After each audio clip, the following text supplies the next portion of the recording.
This is Matsu Miners Baseball, presented as always by Napa Auto Parts, Alaska Airlines, along with RC Detail. It is all about the detail as we begin tonight.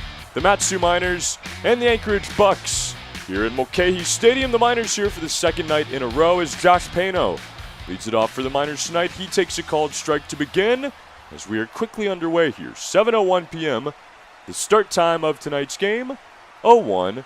Swing and a miss, now 0-2 on Pano. He is promoted to the top of the lineup as we will take a look at our lineups here in just a moment. Josh Pano, a home run last night, and the Miners win over the Pilots. That got them a game and a half up into first place. The 0-2 now. Fastball misses up and away. The Miners in the camo uniforms again tonight. They're wearing their gray pants, green helmets, green caps. For these Bucs, the white jerseys, the home whites, as the 1-2 is fouled away. And why not Josh Pano at the top of the lineup? 3 straight games, Josh Pano, multi-hit games. He now has 10 multi-hit games on the year, and he comes in batting .389 as he tries to run that average back up to 400. He has been so fun to watch in this 2022 season. Now the 1-2 again. Swing and a miss. It's a drop third strike. Derek Smith up with it on to first. That is in time for out number 1 here in the top of the first inning. And Howie, while we have a moment to do so, let us take a look at the Miners starting lineup tonight. Carter Young follows Josh Pano. He's in center. Alex Fergara in right field batting third. Nick Sorelli, Steven Lancia, Trey Triolo, the heart of the order. Nathan Rose, Cade Manning, and Jacob Steele rounded out for head coach Tyler LeBrun. As it will be Carter Young now, the lefty. First pitch is a fastball that misses away. 1-0 will run on Carter Young. Howie, he was 0 for 18 coming into last night's game, but he had several big hits in that one, in the Miners win. That one's fouled off. Was able to snap out of that skid quite nicely with a double and a single to round out the game against the Glacier Pilots yesterday. What a fun game. Miners and Glacier Pilots. Glacier Pilots led 2-0 and 4-1. That one's going to miss now. 2-1 on Young. Miners ultimately won the game 7-5. 13 hits in that game for the Miners, 7 of them for extra bases. As that one swung on and missed now. 2-2 the count. It was a fun game, Howie. It was one of those statement games of the season, as I think we'll look back on it. And now the first place Miners, once again, the 2-2 misses away now 3-2 a full count. Young. Huge win for the Miners. Vaults them to a game and a half ahead of the Glacier Pilots. 19-7 now on the year for Matsu. Glacier Pilots down to 15-6. That one is swung on and fouled off into the netting. We'll do the full count again.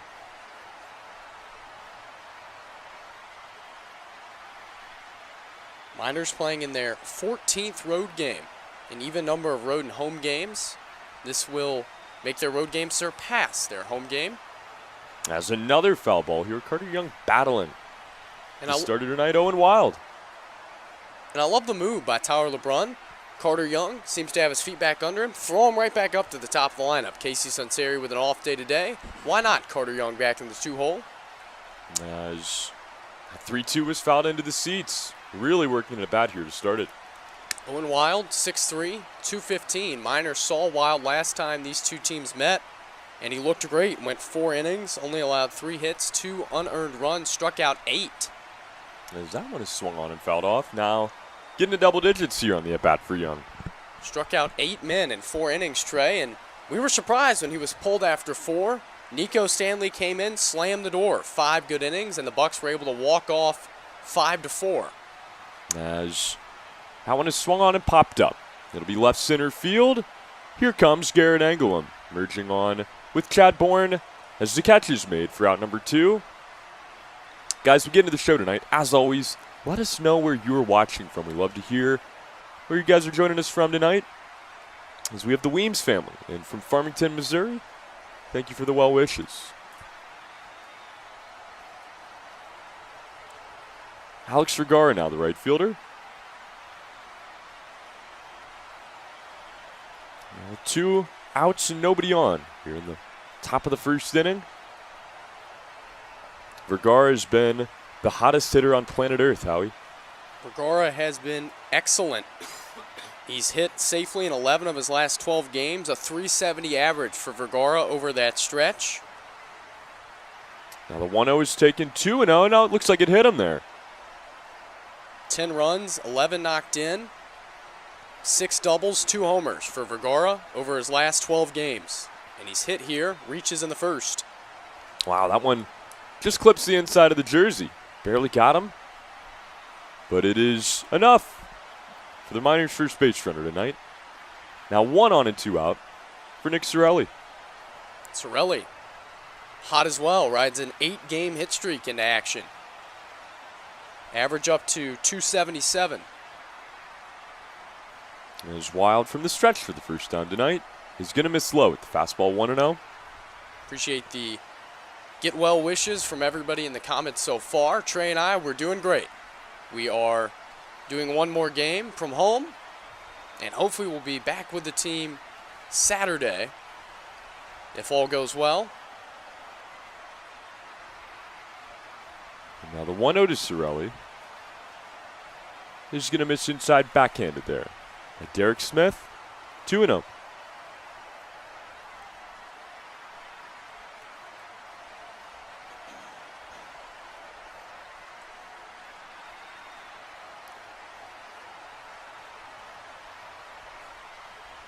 Now ready on lefty, the 2-0. Fouled off into the net, 2-1. Nick Sorelli, 6 extra base hits this year. He's walked a team-leading 23 times. And he's really hit his stride as of late. 2 doubles in yesterday's game, and he walked twice. Reached base 4 out of the 5 times he came up. Now the 2-1 is into the net again, 2-2. Gonna run on Sorelli.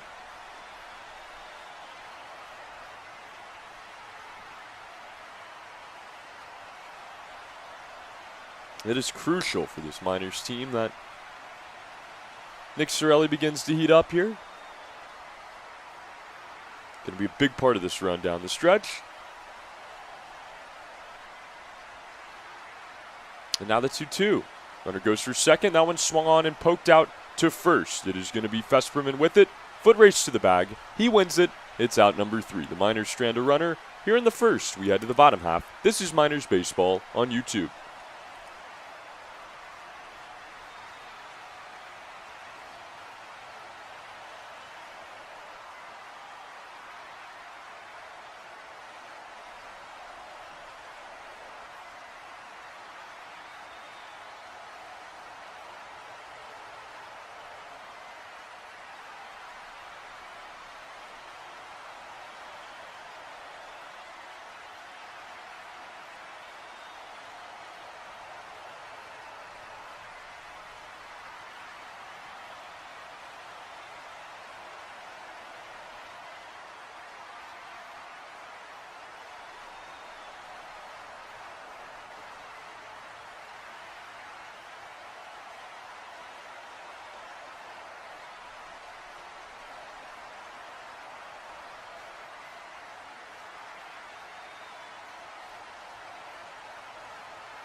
Time now for the bottom of the first inning. The Miners and the Bucs here. 0-0 your score. As the Bucs will take their first at bat of the night. It is going to be Rhett McCafferty on the mound for the Miners as he faces Alex Champagne, the second baseman.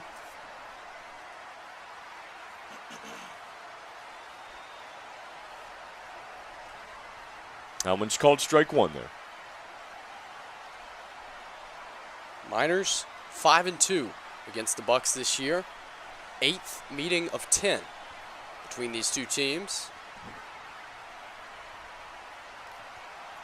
That one's going to be fouled off now. 2 strikes here on Champagne.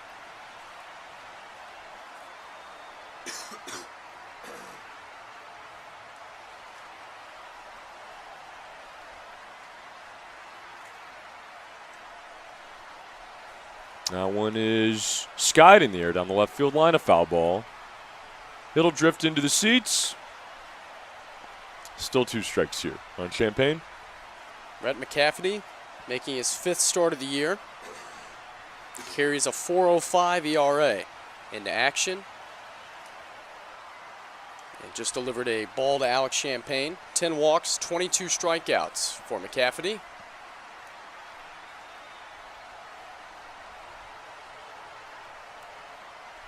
Now the 1-2 in the dirt, 2-2. It'll run on Champagne.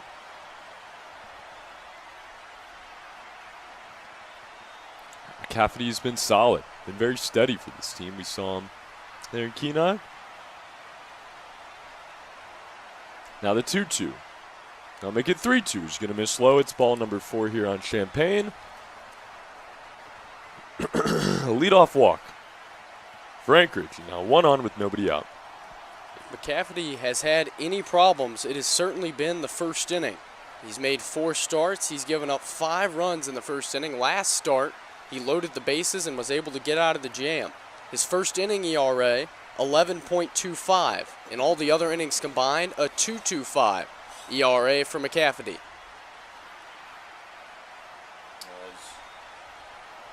Be the first pitch now to Chad Bourne, the left fielder. He takes the ball. Misses away, 1-0. Talked to McCafferty about that earlier on in the season. He said, I'm just really amped up early on in starts, has trouble settling down. He throws 5 different pitches and just has trouble locating sometimes in the first inning. As now the 1-0 is swung on and poked out to Nathan Rose at second, past him into right field. As that'll be a base hit for Michael Diaz, now 2-on with nobody out. Hot start for the Bucs. Once again, a couple runners on in the first inning. We will see how McCafferty responds in this situation.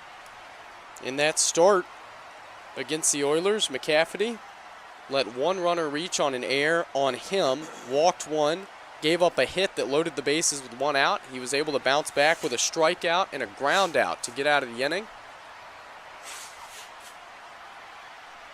His team ultimately won the game 3-2 behind 6 innings of strong baseball from him. As Diaz now is going to take a ball to start as well.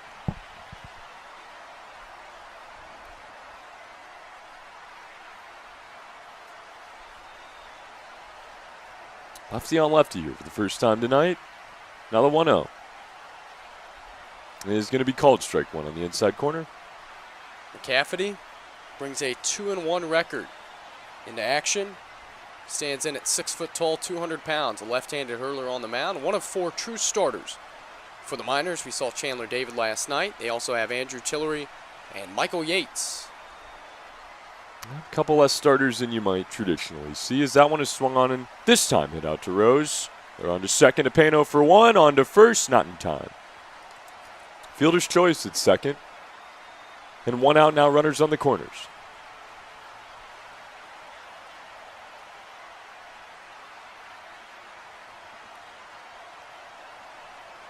The staff of the Miners, first base dugout, in this one has done a really good job of being able to piece starts together and piece games together. With just 4 starters, you have a bullpen game once or twice every 5 or 6 contests. As the first pitch to Garrett Anglin now is going to be called strike number 1 on the inside corner. So you have to rely on a handful of guys to get you through. As that one is swung on and lifted in the air to right field. This ball is hit well and deep. The play is going to be made by the right fielder, Alex Fergara. For out number 2, the runner tags from third. He will head in to score a sacrifice fly. Now 2 outs, 1-0 Anchorage. Garrett Anglim gets the job done, brings home Alex Champagne, and the Bucs strike early here in this game on McCafferty, who's shown that he gets better as the game goes on. Yeah, first inning runs, never gonna kill you. And we've seen the Miners score a good bit on this Anchorage team so far this year. It'll be Mason Marenko now, the third baseman. That one's gonna miss high, 1-0. Number of close games between these two teams. Extra inning game, a couple of walk-offs. As that's called strike one, hit the upside half there. And truly just a fun series between two teams that could call themselves rivals. Oh, yeah. It's serious here. Runner goes for second. That one's fouled off. He'll have to head back. And I want to go ahead and apologize for my voice here tonight. How he was experimenting with frogs last night, and well, one of them snuck out into my room, climbed down my throat. We're working to get him out of there, but it might take a few innings. As it's 1-2 here on Marenko. That one's going to miss high, 3-1. Howie, I'm confused. How is the runner able to stay on second base? You know, Trey, I don't know. We're a long ways away. It looked like a foul ball from here, but maybe a balk, or maybe it wasn't a foul ball. Yeah. I'm not sure. Well, either way, a 2-2 here with a runner on second and 2 outs. Chopped out to Rose at second again. On a hop, his throw to first is in time, and the Miners get out of here allowing just a run. 1-0 Anchorage. We head to the second. Miners Baseball on YouTube.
Back now for the second inning. This is Miners Baseball on YouTube. 1-0. Anchorage took the lead in the first inning.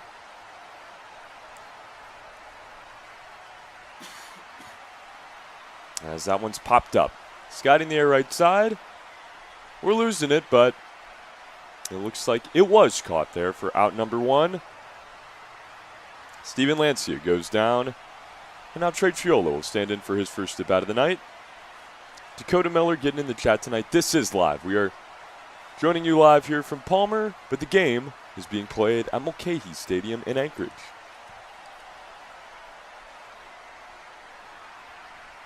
And now Triolo, the left fielder. First pitch is called strike one, a fastball in. Trey Triolo getting some more consistent playing time. For head coach Tyler LeBrun, he's riding a 3-game hitting streak now. As that one is swung on and fouled out of play, 0-2 now on Triolo. 5 runs, 4 knocked in for Triolo. 1 for 4 in last night's game with a run and an RBI.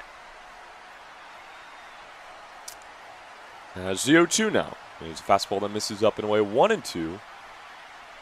The Bucs have been surging lately. They're 6-1 in their last 7 games. Third in the Alaska Baseball League coming in. That one swung on and missed. Strike number 3 there of Triolo. Owen Wild gets his first strikeout of the night. It is out number 2 here in the second. And they've built up a comfortable cushion on the Oilers and the Chinooks, as you just have to be one of the top 4 of 5 teams in the Alaska Baseball League to make the playoffs. So the Bucs looking pretty good for one of those 4 spots at the moment. 5 off the pace set by the Miners, coming in at 13-11.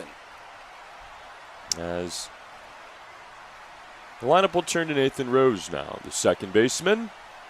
He's going to take a ball to start.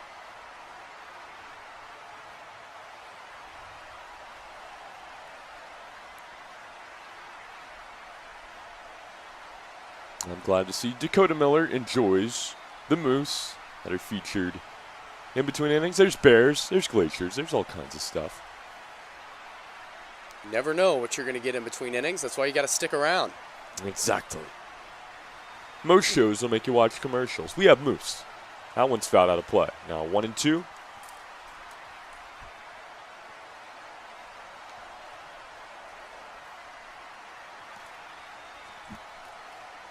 Cloudy skies in Anchorage as that one is swung on and lifted well to center field. It'll send Anglem back. He's going to reach up and make the catch for out number 3. The Miners are retired in order here in the second. 1-0 Anchorage. We go to the bottom half. Miners baseball on YouTube.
We're now back for the bottom of the second inning. It'll be Dylan Festerman standing in. He took a strike to start. And now a swing and a miss, and quickly 0-2 on the first baseman. Already a fun discussion beginning tonight. Moose versus Elk. What are the differences? As that one is swung on and missed. Rhett McCafferty, how he said it, sometimes it takes them an inning to get to work. Well, hey, that's a solid start to the second. If you're allowed to run in the first, a strikeout. Now 1 away for Cam McGee, the shortstop. I mean, it's a small sample size, but you can't help but look at the numbers. An ERA over 9 in the first inning. An ERA close to 2 in the rest of the game. It's been amazing. That one's fouled off by McGee, 0-1. Moose are bigger. Moose, I think, have a different skin color typically and different horns and maybe geography. All sorts of stuff. As I believe we'll do the 1-2 again here. And Deborah Loesch asking about the standings as well. We will pull up a full version of the standings in a bit. Although the Miners are not in second. This team has found a way to get back to first. They were never really out of it, tied for it. Down in percentage for a couple days, but have worked it back as that one is up and in. On the hitter, McGee, it misses him. That'll be now 2 balls and 2 strikes to the shortstop. Cloudy, dreary day all around South Central Alaska. That one is swung on and missed. Rhett McCafferty getting it rolling here in the second. That is strikeout number 2 of the inning. It is out number 2 as well. And now Derek Smith, the 8-hole hitter, will stand in for the first time tonight. Howie, it is amazing that a trend like this is possible, but it all makes sense. Jitters in the first inning. Looks just fine right now. Back-to-back strikeouts to start the second. No kidding. That curveball is going to miss away now. 1-0. First measurable rainfall in Anchorage since June 18th. Picked up 0.2 of an inch today. All 0.2. Wow. So that one misses away now. 2-0. Is that even measurable? Oh, yeah. 1/100th is measurable. 0.2 is actually quite a It's bit, a bunch, especially for yeah. Alaska. I guess it comes down to centimeters and whatnot. I'm not the best when it comes to measurement. That's a called strike now. Colin Smith. Talked to Chandler David before the game. That's called strike 2. Last night's starter, he said, yeah, there's actually some puddles on the field, so glad that Mulcahy Stadium is ready to go and playable for the Miners, who are in a stretch of a ton of road games. This is the 9th game of a 12-game road stand. Miners 5-3. As that is swung on and missed, it is dropped. Lancia has it on to first. Rhett McCafferty, have yourself an inning. 3 strikeouts, 3 up, 3 down, 1-0 Anchorage as we head to the third. Miners Baseball on YouTube.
Howie, it seems like everything is expensive nowadays. Maybe excuses are cheap, but a DUI is not. The average cost of a DUI in Alaska is $23,000. Don't drive impaired, arrive alive. This message is brought to you by the Alaska Highway Safety Office. As it'll be Cade Manning standing in for his first at bat of the night for the Miners. They trail it 1-0 in this game. We begin the third. That one skips in the dirt. 1-0. Owen Wild, another dominant starter in this league, Howie. Hasn't allowed a hit so far. Gonzaga University for Wild, where he pitched to the tune of a 3.03 ERA this past season. 9-1 his record. As that one swung on and lifted to left field down the line. It's drifting, foul. As Cade Manning will get another opportunity here. How about this, Howie? We've had viewers in Australia, viewers all across the states. How about Austria? Dakota Miller, thanks so much for joining us tonight. 5:29 in the morning. That's amazing. Yeah, it's a lot of fun, and that's awesome. 5:29 in the morning. That's 7:31 here, p.m. Up earlier than I am. As that one is swung on and fouled off. Cade Manning engaging in a little battle here with Wild. Well, there's definitely a smaller population here, but you never want to do it in general, Dakota. I hear where you're coming from. That one swung on a miss. It's strike 3. Manning goes down for out number 1. But it is a lot different, I imagine, than the sights and scenes of Austria, which seems like a beautiful country there. Eastern Europe. As it'll be Jacob Steele now, the third baseman tonight, back in the lineup.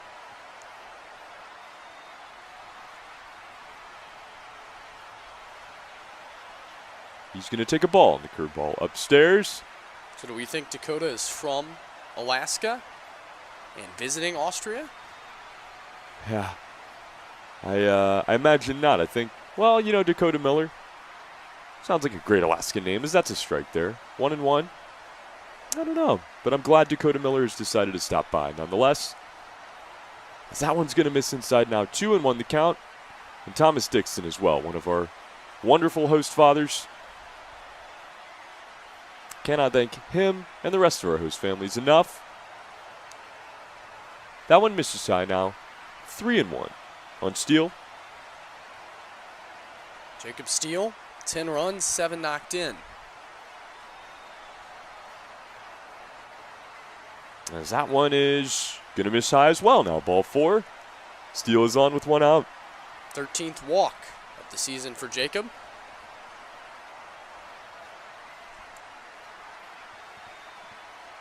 Going to be big to get these base runners here. Really in the game against Owen Wild, he's been so good in this ABL season. Haven't seen him as much if you're the Miners. But Matsu, quite used to facing aces. He did so again last night. As that curveball misses away to the leadoff hitter, Josh Pano. He struck out in the first. Yeah, and a big thank you to all the families as well, as Thomas is saying. It is a sacrifice. Families of the coaches and the players. So that one's popped up. Right field, it's driven deep as it'll send back Michael Diaz. About 5 feet in front of the track. He's going to make the catch for out number 2. Josh Pano showing some power to the opposite side. Josh Pano just squaring everything up at the moment, barreling nearly every ball that comes his way. And nearly drove that one out of Mulcahy Stadium onto the soccer pitch, which sits beyond the right field wall. And now the lefty, Carter Young. Number 2 tonight, takes a fastball inside. Through and through Austrian. Oh, yeah. For Dakota Miller. How about that? From the stretch, here's Owen Wild. That one swung on, hit back up the middle. It's going to be the second baseman, Champagne. His throw on to first. A good one across his body. It is in time for out number 3, as the Miners will pick up a base runner here in the inning, but they strand him at first as they go in order here after Jacob Steele. We head to the bottom of the third, 1-0, Anchorage.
We're back for the bottom of the third inning. 1-0 Anchorage over the Miners. As we continue here at McCafferty. Continues on the mound. Had a solid second inning there. As that one's going to be called strike one. Is it?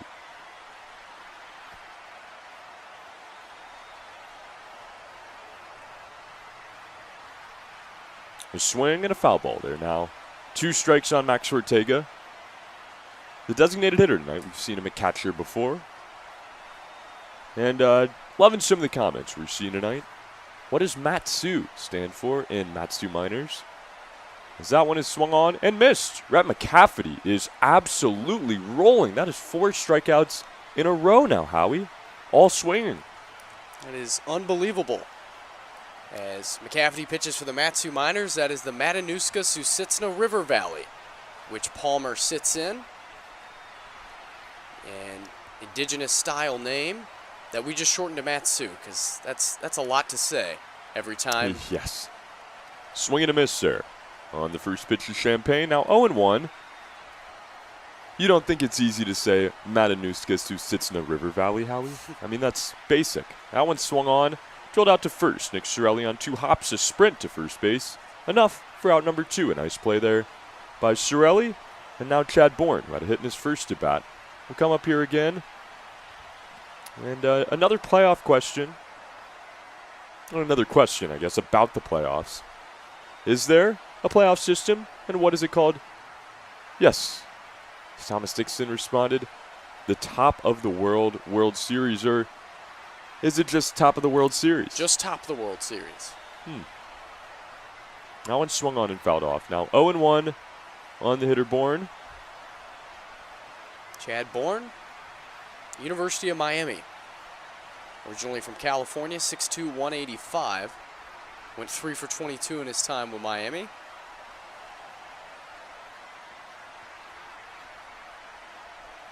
Pinwheel of death on us here. The bottom buffering of the video third could be an issue. We might be able to fortune tell, though. I was going to say, let's just guess. McCafferty struck out 4 of his last 5 men. Well, we didn't. And it looks didn't like see he got exactly out what Chad Bourne. happened. But how about that, Howie? Another out there for Rhett McCafferty. He is rolling. The Miners get out of the third here. It is 1-0 Anchorage. We'll be back in a moment. Don't go anywhere. Matsu Miners Baseball presented by Napa Auto Parts.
The Miners come to bat now as we begin the fourth inning.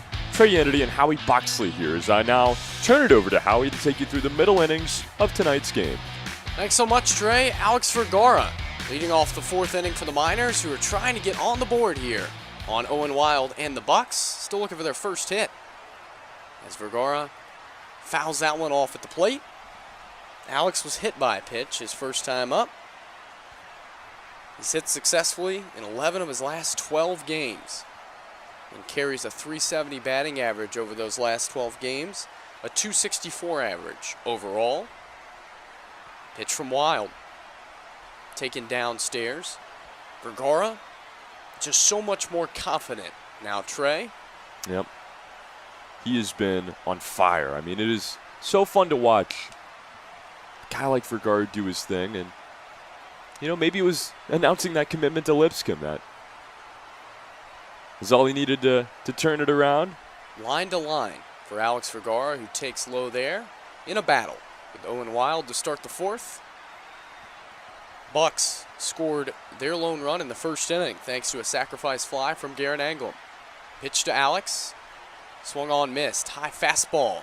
Gets Fergara. Fourth strikeout of the game for Wild. Out number one here in the fourth. Yeah, this is going to be a duel here, Howie. Last night we saw the ball game go 3 hours and 26 minutes. Already 43 minutes into the game. We're in the fourth inning here. We've seen strikeout after strikeout. McCaffrey and Owen Wild just dueling, matching each other so far. And another strikeout for Wild. Nick Sorelli, the batter now. He takes low for ball one. Grounded out to first, his first time up.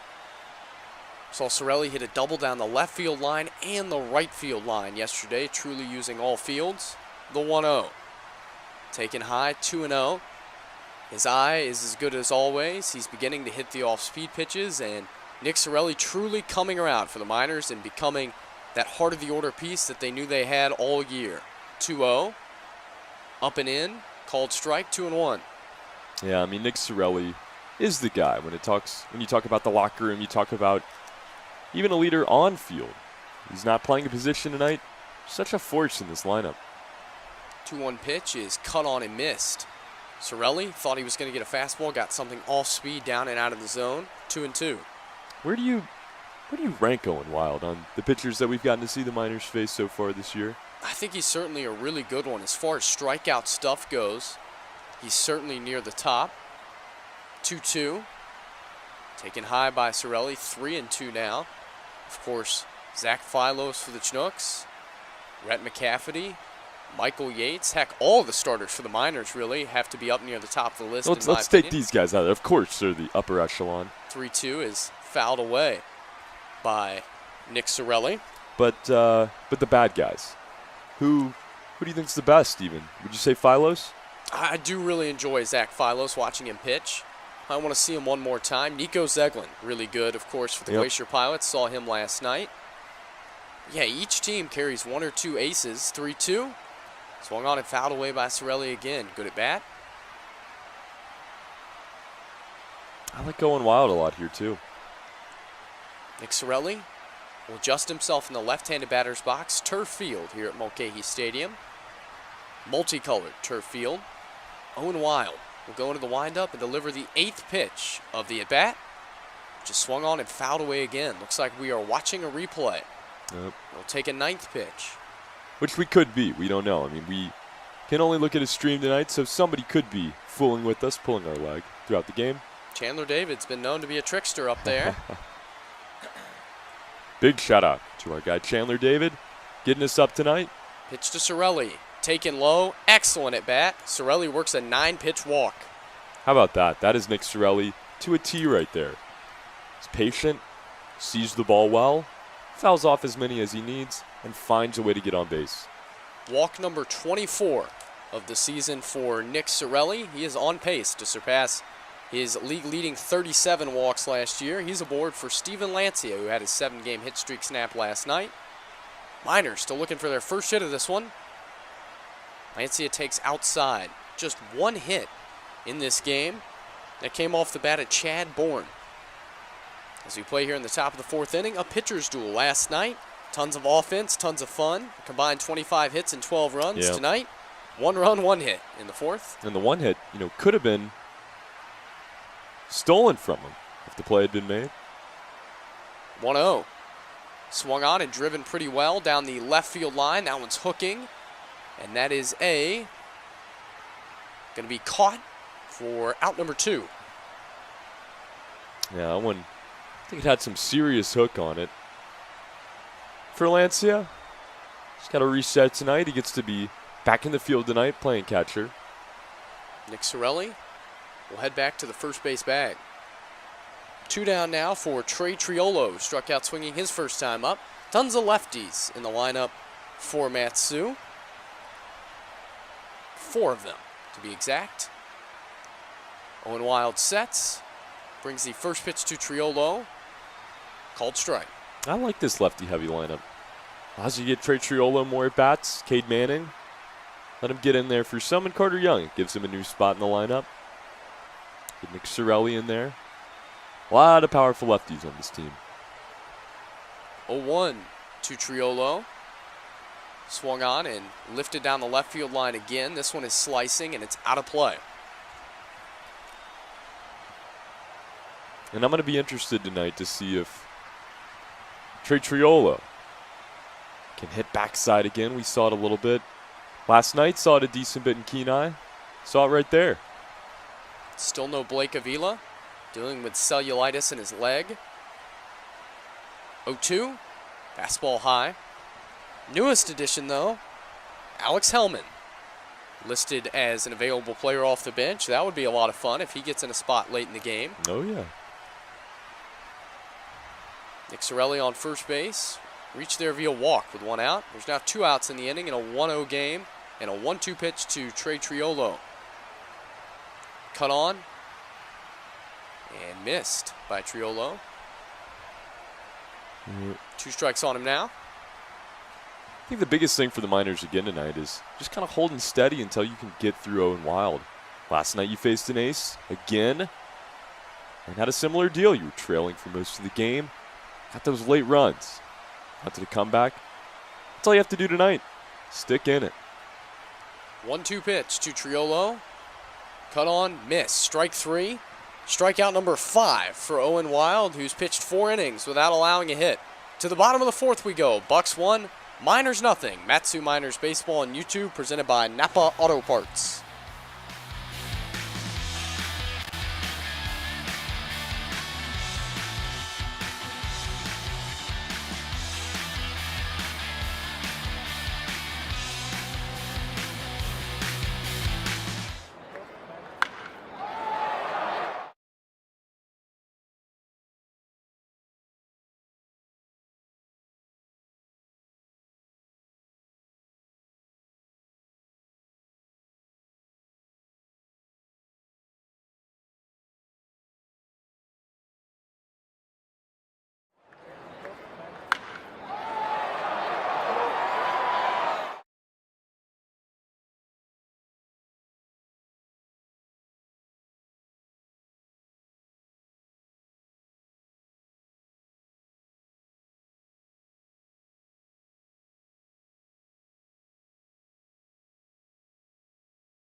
Bottom of the 4th, Rhett McCafferty back to work on Michael Diaz.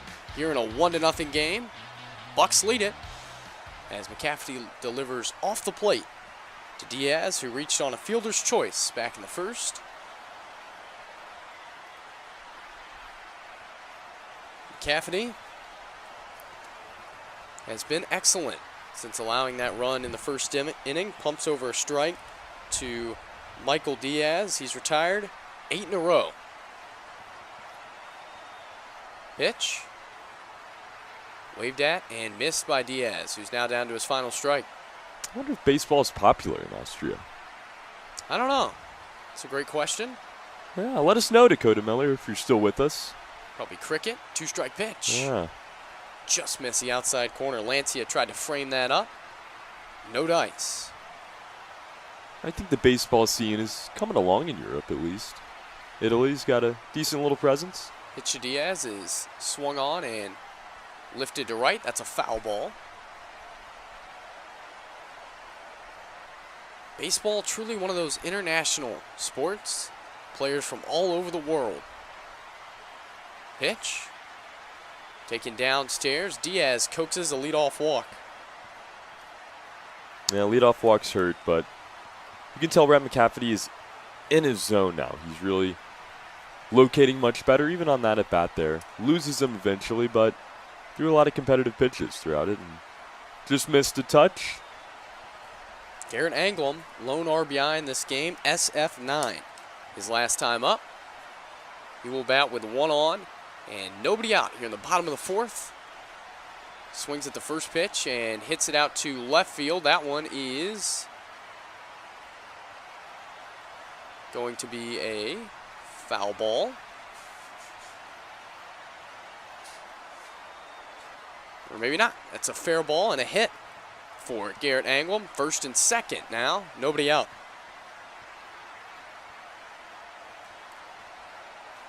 Threat here for the Bucs in the fourth. Mason Marinko, the batter now, grounded out to second. His first time up, 2 on, nobody out. Left-hander sets and delivers. Marinko shows bunt, yanks it back, takes a ball high. Yeah, Marinko, one of maybe 4 or 5 guys that we've seen in almost every Bucs minors game. At least at some point, we saw the substitution mania in game number 2 there at Mulcahy Field Stadium. It's a field and a stadium. Backs up off the mound and checks on Michael Diaz at second base. Now toes the turf and the rubber once more and gets set to bring a 1-0 to Mason Marinko. Swung on and hit out to left field. That one is going to get down.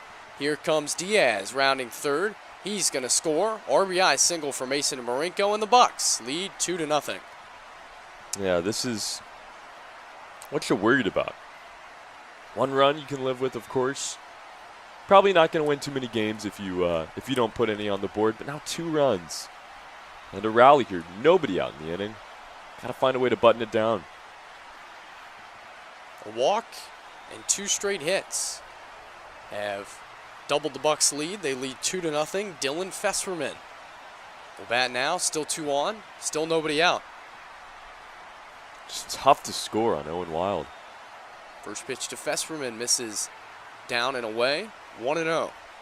Now that being said, this bullpen has imploded quite a bit throughout the season so far. So, of course, still life. We saw him come back last night. Fesserman ropes this one down the third base line. That's a fair ball down and in the corner. Garrett Anglim's going to get the wave around. He's going to score. Marinko's going to come around. The throw is not going to be in time as Marinko hustles home. Dylan Fesserman knocks in 2 more. And the Bucs have broken it open here in the fourth. It's 4-0. Yep, bleeding continues as the Bucs are getting quite friendly with that left field line there. Getting familiar with the corner. Not what you wanted here if you're at McCafferty after he had settled in so nicely and found a way to kind of calm down. Now 4-0 in this game and still nobody out. That one was yanked just inside the bag by Fesserman. Still nobody out in the inning. Left-handed hitter Cam McGee will come up. McGee struck out swinging his first time up. Part of a string of 4 straight strikeouts for McCafferty. Could use one now as McGee pushes a bunt down the third base line. That's a foul ball. Yeah, Cam McGee has been a really fun part of this lineup for the Bucs. He's speedy, does a lot of tricky things right. You see him try to lay down the bunt there. Broke a couple of bats on 2 consecutive pitches 2 games ago against the Miners. One of the wildest moments of the season, really. Came into the game as a pinch hitter as well. Broke the first bat he tried to use. Came up for a second time. Broke the second bat he tried to use. As he lifts this one out of play. Bat still intact. 0-2 for Cam McGee. Arizona State University for Cam. A whole host of Sun Devils in his family. His brother played football at Arizona State. His sister plays softball at Arizona State. So they've got it all covered down there in Arizona. Tempe. McCafferty ahead of McGee, 0-2. Left-hander delivers. Swing and a miss by Cam McGee. High fastball gets McGee to swing through for the second time. Finally, 1 out here in the bottom of the 4th. That's a big out to get. I mean, you still got the runner in scoring position, but now you can't bunt him over and then score him in on a sac fly or another ground ball, something of that nature. Got to find a way to drive him in if you're Anchorage. And just big to get a strikeout here for Rob McCafferty. He needs some forward momentum. He needs some confidence back after the start to this inning. Derek Smith, the batter. First pitch. Taken for ball 1. McCafferty has feasted on the bottom of the lineup thus far. Struck out Smith. First time he batted. Derek waves his bat through the zone and awaits a 1-0 from Rhett McCafferty. Taken for a called strike. Derek Smith, one of 3 catchers on the roster for the Anchorage Bucs, and the youngest will be a freshman at Oklahoma State this coming fall. Pitch. Taken 2-1. Yeah, just all kinds of Power 5 guys on this Anchorage roster. A lot of younger guys, but Power 5 schools very well represented. Now, we've had the conversation before, but a lot of the time I don't think that matters, Howie. Just because of the logo on your college. 2-1, cut on, missed. 2-2. I mean, you're always going to be a better player, and I think chemistry is the biggest thing for these summer seasons. Talent's important, but how well do the guys play together? McCafferty brings a 2-2. That one is grounded. Foul past third. Jacob Steele was over to give that a look. Really is a fun conversation to have. I mean, there are truly good players littered throughout Division I, Division II, Division III baseball. Just have to find them. And truly, who's going to mesh well together when you're playing in a summer league? 2-2 pitch to Derek Smith. Swung on and hit in the air out to shallow left center field. 3 men converge. It will be the left fielder, Trey Triolo, who makes the catch for out number 2. Well, 4 runs is not impossible. We've seen the Miners come back from a 4-run deficit against these very Bucs. Earlier in the season, they've surmounted several 4-run comebacks, and now McCafferty settles back in. Get him through 4 here, maybe get him through 5. You feel okay about the start? Just got to get these bats going. It's going wild. Max Ortega, the batter now. Runner on second, 2 outs in a 4-0 game. And McCafferty pumps over strike number 1. And you know, truly, Trey, these guys don't get here by accident. Of course, a lot goes into it with the general managers, but the coaches. What good does it do for a coach to send up a guy to a league like this and when he's not going to be able to compete? Point being, that's probably not going to happen. As this one is yanked off the plate, it's a 1-1 count. Coaches know the skill levels of their players, and they try to partition them to appropriate summer baseball leagues. So you hope that you get a nice even level of talent across the board so that everyone involved can get better. Yeah, and 1-1 pitch bounces up there, 2-1. you know, it's like, what good is it doing the team if they're getting a kid from Oklahoma or Florida or Virginia that played in 1 inning of his college season, had 2-3 at-bats as a freshman? He might go to Florida or North Carolina or wherever, but he's not ready to play in bulk, to play for a summer season. 2-1 to Ortega is right there. Strike number 2. On the flip side of that, the coaches at Florida, Oklahoma, the rest of the schools that have guys that don't play, they need them to come up and play and get that time. Got to get it somewhere. It's just definitely a different feel. 2-2 pitch to Max Ortega. Off the plate outside, full now. I think it's good to have a mix of both. You want several Power 5 guys that have high potential. I know we had CJ Hood on last night. Hope he's tuning in again tonight. But, to have guys like that have all the potential in the world that maybe didn't get to play as much in their freshman year. Ortega sprays that foul down the right field line. Yeah, C.J. Hood was a lot of fun to watch, and we hope that he is doing well and looking forward to watching him pitch this fall with the Cornhuskers. Oh, yeah. Cafferty sets and gets ready for another 3-2. Swung on and lashed down the right field line. That is a foul ball again. A lot of long at-bats in this game. Yeah, I've been grinding him out. And for McCafferty, it's been a long inning here. He's worked back, though, and gotten 2 outs in a row. See if he can win the battle here. Get a little fist pump going to the 5th. Game time pushes past 1 hour. 8 o'clock local time. 12 o'clock on the East Coast. And another 3-2. Check swing. Ortega did not offer. Says Mark Anthony Edwards down at first. He coaxes a 2-out walk. 2 on, 2 out. A new day on the East Coast. Welcome to July the 8th. We can't even imagine. Not quite yet. As we still have sun up here in Anchorage and some clouds creeping in, Howie. I know there was some rain earlier in the day at Turf Field. Makes it easier to play under those conditions, but you have to be the meteorologist out of the two of us. Are we looking at a clear night the rest of the way? I don't know. Certainly some rain showers around in the area. Looks like Wasilla Marks getting poured on again. How is Wasilla always incurring this much rain? It's every night. And some rain off to the south and north. My best guess would be probably not enough to affect the rest of the game. Of course, we hope as the meeting's over between James Dillard, Steven Lancia, and Rhett McCafferty. 8th batter to hit in the inning will be left-hander Alex Champagne. He will bat with Dylan Fesperman on second, Max Ortega on first. The Bucs have already scored 3 times here in the 4th and lead 4-0. Pitch to Champagne, right there, a strike. Again, if you're McCafferty, 4 is not insurmountable. And innings are huge in a situation where you have a doubleheader coming up against the second-place Glacier Pilots on Saturday and 2 more games on Sunday and Monday, as that one's taken downstairs for ball 1. Sort of an off day tomorrow, but still have to play a game against the American Legion team at Herman Brothers Field.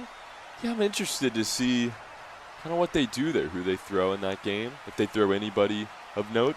1-1 is swung on and hit on the ground, out to third, fielded there by Jacob Steele. His throw across is good to end the 4th inning. But the Bucs score 3 times on 3 hits, no errors, 2 men left on base. To the 5th we go. Bucs 4, Miners nothing, as you watch Matsu Miners Baseball on YouTube, presented by Napa Auto Parts.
Top of the 5th, Miners with some work to do as they go back to work against Owen Wild, who's just been staked to 3 additional runs. His team now leads 4-0 as he will tangle with the bottom of the Miners order, Starting with Nathan Rose, who takes a ball inside.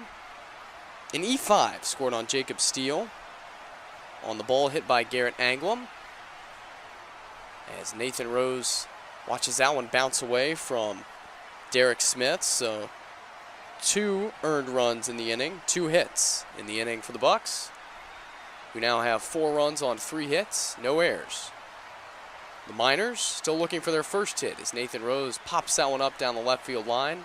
That one is out of play. Do you think the inconsistency of starts affects Jacob Steele? I think he plays his fair share, no doubt, but haven't seen him start as much at third base. Do you think that affects it at all? I think it certainly could. As Nathan Rose shoots this one up the middle, that one is through for a hit. Nathan Rose gets the first hit of the game for the Miners. He's aboard to start the 5th. Yeah, it's nice to see the breakthrough there now. Don't have to worry about the perfect game, the headlines of a no-hitter, all that out the window. As Nathan Rose reaches, and Nathan Rose is the kind of guy that started the rallies for the Miners last night. Maybe he's starting a little one here as Cade Manning, who re-enters the lineup. It's another chance now. 4th base runner of the game for the Miners. First hit comes here in the 5th. Cade Manning bats with 1 on and nobody out. Owen Wild delivers. Manning shows bunt, pushes it to third. That's a good one. Marinko charges, throws. Not in time. It's an infield bunt hit for Cade Manning. A beauty by the lefty. 2 on, nobody out. That was perfect. And, left-handed hitters feel like aren't drag bunting nearly as much nowadays. I looked down for a minute there, but that looked like a drag bunt to me. And on the turf, you get the roll you want. Really kind of slides out a little bit further than the fielder might expect. Cade Manning takes full advantage, now meeting at the mound. That is going to quickly draw a meeting from what appears to be Ken Hocuff from the third base dugout. We will see if he pulls Owen Wild. Last time these two teams played, Owen Wild looked brilliant. Through 4 innings of work, he had struck out 8 men, given up 2 unearned runs. He was not allowed to continue any further. Was pulled in favor of Nico Stanley, who pitched the remaining 5 innings. The Bucs ultimately walked off.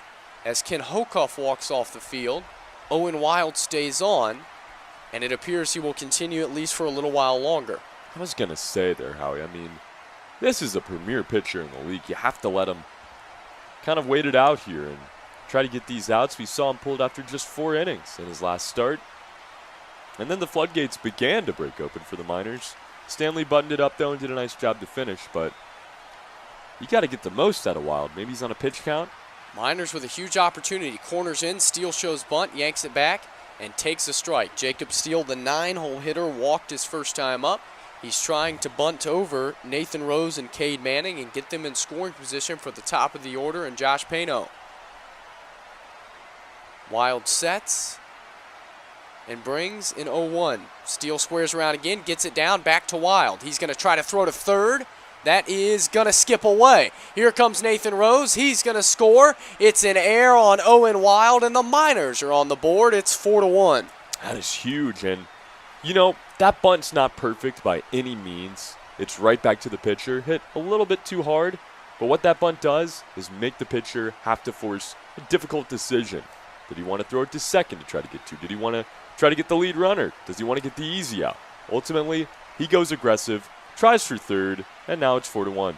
Cade Manning scampers to third base on that. What I believe looked like a fielder's choice and an E1 on Owen Wild. So fielder's choice allowing Rose to get to third. E1 allows him to score. Runners on the corners, and now top of the lineup in Josh Pano, who represents the tying run in this game. Wild gets ready. Now time called again, as these two are taking a long time to square off. Now they're both ready. First pitch.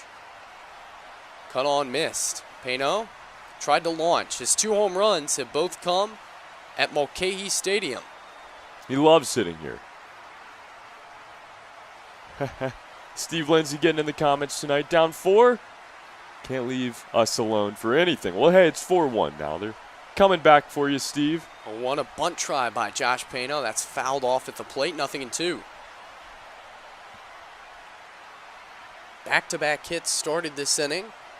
Jacob Steele laid down a bunt back to the pitcher. Owen Wild tried to steal an out at third base. It didn't work. He threw it away and allowed a run to score.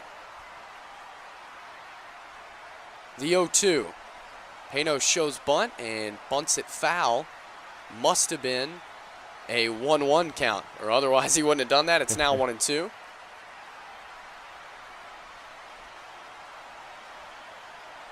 Oh, this is Reese Lannon, Miners Broadcast alum 2021. Yeah. Thanks for joining, Reese. Sorry you're having to join on the remote broadcast.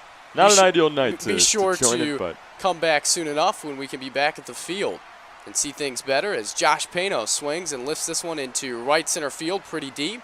That one is going to be caught. Tagging from third is Cade Manning. He's going to score. Successful sacrifice for Josh Pano in a 4-2 game.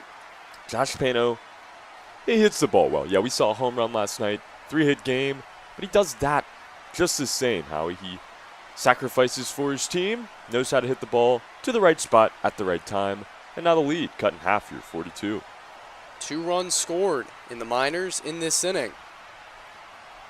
Runner still on first is Jacob Steele, and the batter will be Carter Young. And now 2-run game halfway through. You know, it feels like all kinds of life here for the Miners in the 5th inning. Young takes high for ball 1.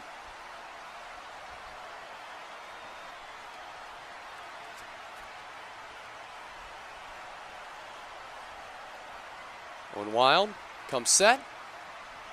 The 0-1, runner goes, pitch is swung on and hit out to second. That's going to be fielded by Champagne, who fires on to first. Jacob Steele taking off towards second, keeps the Miners out of a double play opportunity. And now 2 outs and a runner on second. Yeah, moves him up at least there. Kind of rolled over on it a little bit. But now you have a runner in scoring position. If you can get one more run here in the inning, feels like a whole new game. We saw a similar route to victory last night for the Miners. Alex Fergara, the batter, with a runner on second and 2 outs. Pitch from Wild. Taken low, 1-0. Interesting that Wild got a visit. And now the runs come in and they let him go here. Still working through it. How big for Rhett McCaffrey to bounce back too and get those 3 outs to close out the bottom of the 4th. Fergara strokes that one into center field, but it looked like it was not caught. Here comes the throw to the plate. It's going to be not in time. It's a 2-out RBI for Alex Fergara and a 4-3 game. How about that? Alex Fergara comes up with 2 outs again. Howie, what do you expect to happen there? Alex Fergara to go back home? No, he is going to continue to dominate this ABL season as he stays on this hot streak, drives in another run there, base hit to center field. All the Miners need here to make it a 1-run game. So they have done so, and now the power threat. You get to the heart of the lineup, you get Nick Sorelli, you get Steven Lancia, Trey Triolo. See if they can keep it rolling here with 2 outs. RBI number 19 for Alex Fergara, who is hawking down Josh Pano. They are currently tied with the team lead of 19. Nick Sorelli will try to give the Miners the lead here in the 5th.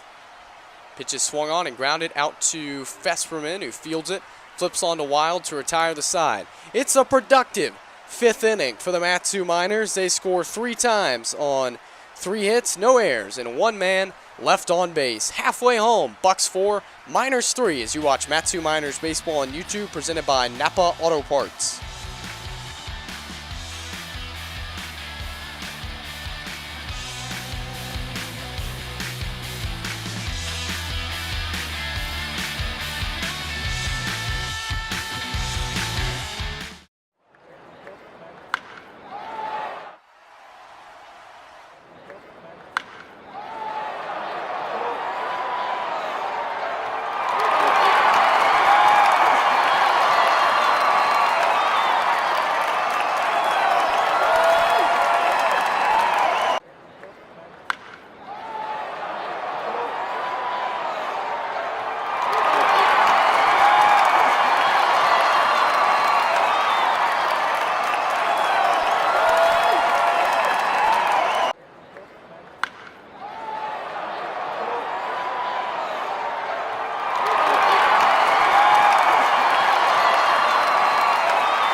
Bottom of the fifth inning, the Miners rally for 3 runs in the top of the fifth. They've cut the Bucs lead back down to 1. 4-3 your score. Chad Bourne your batter. Rhett McCafferty continues on. First pitch. Taken off the plate outside by Chad Bourne. It's a single and a fly out to left for Chad. I like this a lot here. Leave Rhett McCafferty in. See how long he can get you the bullpen. Still a little tax coming into today, but if you can get 5-6 out of your starter here, bullpen's going to be in really good shape into the weekend. 2-0. The count on Chad Bourne, who just took low. Pitch. Called strike at the top of the zone. How funny. Last night, had the chance to talk to Coach Watson after the game. 2-1 is swung on and hit out to second base. Nathan Rose has that, and he throws out Chad Bourne for out number 1. You know, he told us that Cole Towson, the reliever that came in the 8th inning last night for the Miners, it was win or go home for Towson in the 9th, as his second inning of work began to struggle a little bit, allowed a couple base runners. And basically, I think the idea, Howie, he's either going to win us the game or they're going to walk it off here. Towson got the victory. Michael Diaz bats and takes strike 1. Save number 6 for Cole Towson, who has an ERA under 2 and a whip under 1. If you're unfamiliar, that's good. It doesn't hurt. As that is another called strike to Michael Diaz. Rhett McCafferty suddenly getting back into a groove, working quickly, and threatening to gun down Diaz for out number 2. The 0-2. Swing and a miss. Nasty changeup outside. Gets Michael Diaz for out number 2. No, it's a game of runs, Howie. It's highs and lows in the game of baseball. Rhett McCafferty, we've seen both sides of it tonight. It's so fun to watch him kind of get in sync, get in these rhythms. Another strikeout there for the Texan. Number 6 for Rhett McCafferty, Garrett Anglim. The last man standing in his way of a fast 5th inning. And delivers ball 1 to Anglim.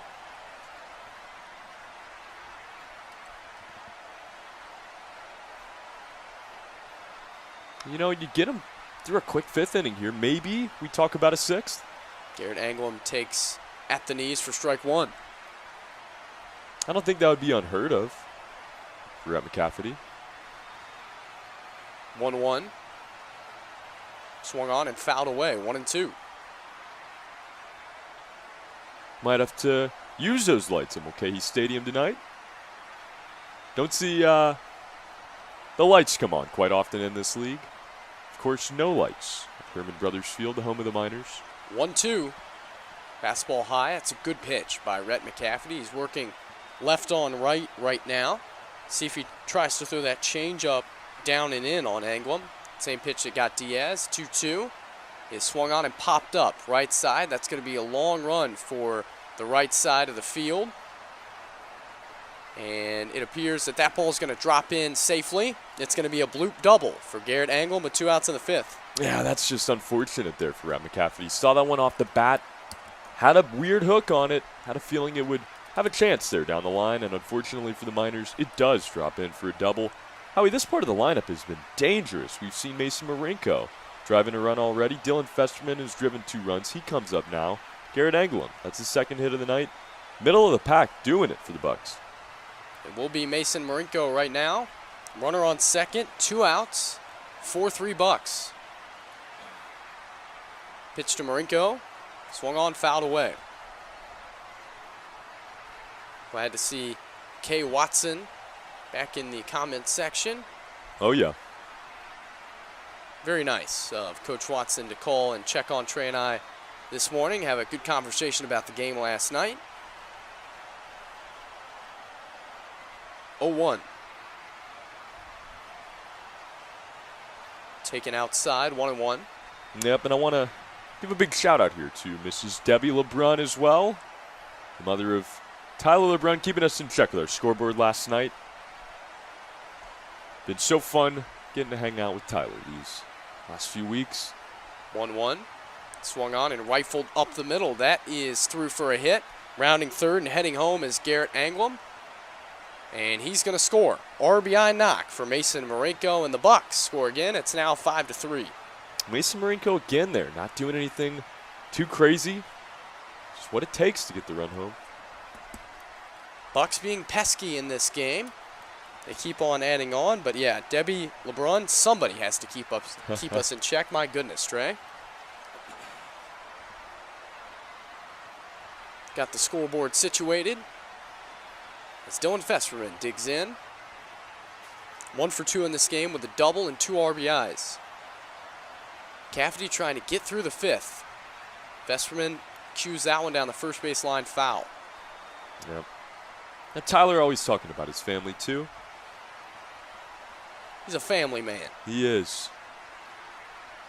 And the head coach of the Miners, who are first place in the league at 19-7, as Festerman hits this ball pretty deep out to right center field.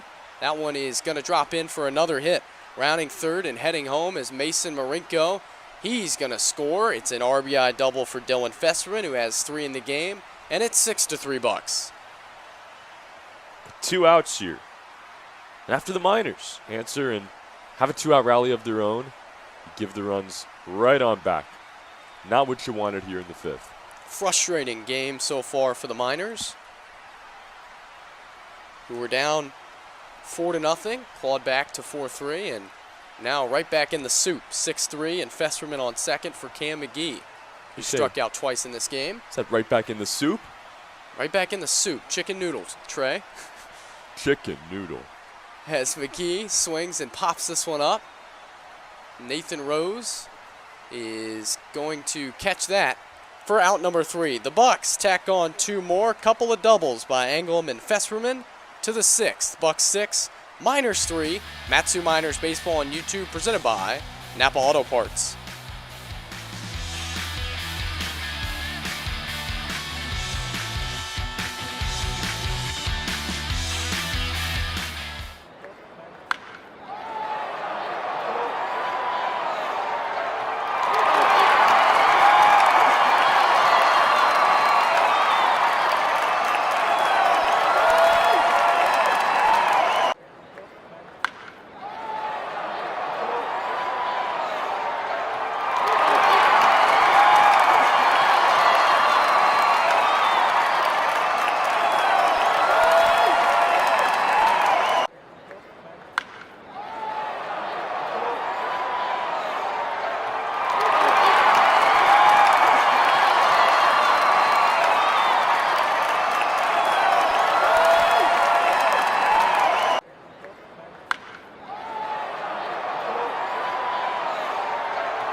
Top of the 6th, Miners trail the Bucs 6-3. Owen Wild out of the game. Gage Ingram into the game. Northeast Community College for Gage, a 5'9", 200-pound, right-handed pitcher, one of the newest additions to this Bucs staff. He will square off with Steven Lancia to start the 6th inning. Gage throws his hands over his head and delivers high to Steven Lancia, a freshman at Northeast Community College, originally from La Vista, Nebraska. 1-0 pitch to Lancia. Called strike. Do you think this is the end of additions? I guess this week, do you think we see any new players after this weekend?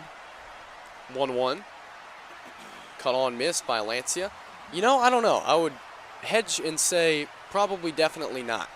As the season grinds on, you're probably going to end up with some players going home early. Just my presumption that usually is the case in summer baseball. 1-2 to Lancia. Swung on and hit well out to left center field. That is going to drop down and be caught in the left center field gap for out number 1.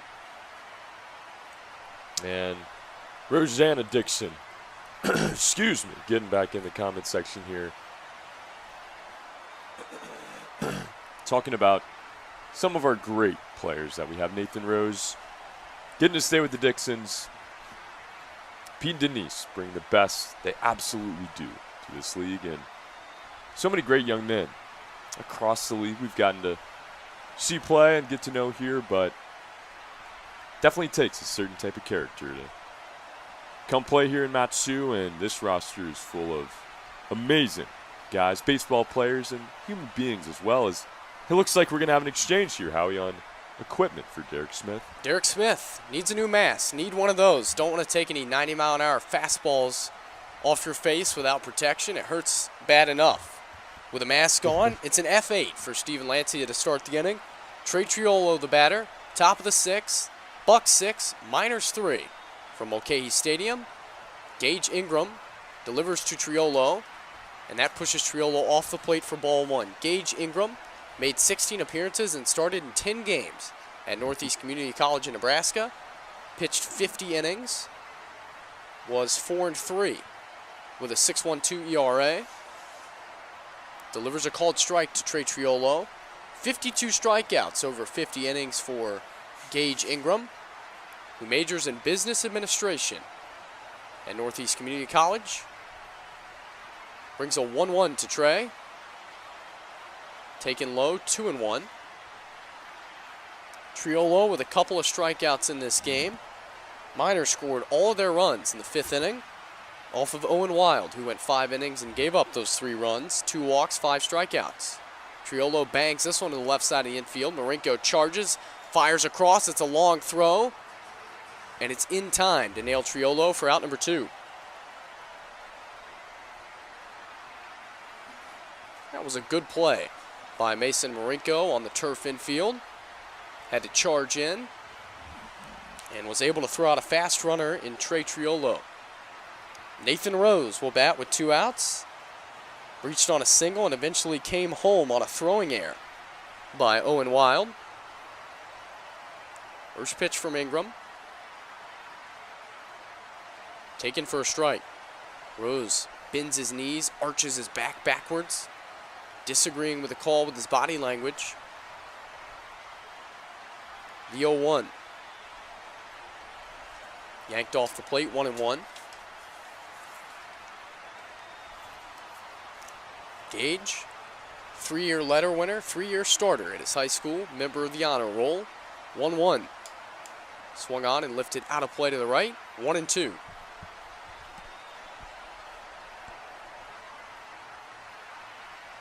Were you on the honor roll, Howie? I was on the honor roll. I had a feeling. 1-2 pitch to Rose. Swung on and fisted out of play. Was there a dean's list? I don't think so. Just a little A honor roll, A B honor roll, you know. Really crazy stuff. Starts all the way in kindergarten. I'm glad to know that you guys run the card system at least. 1-2.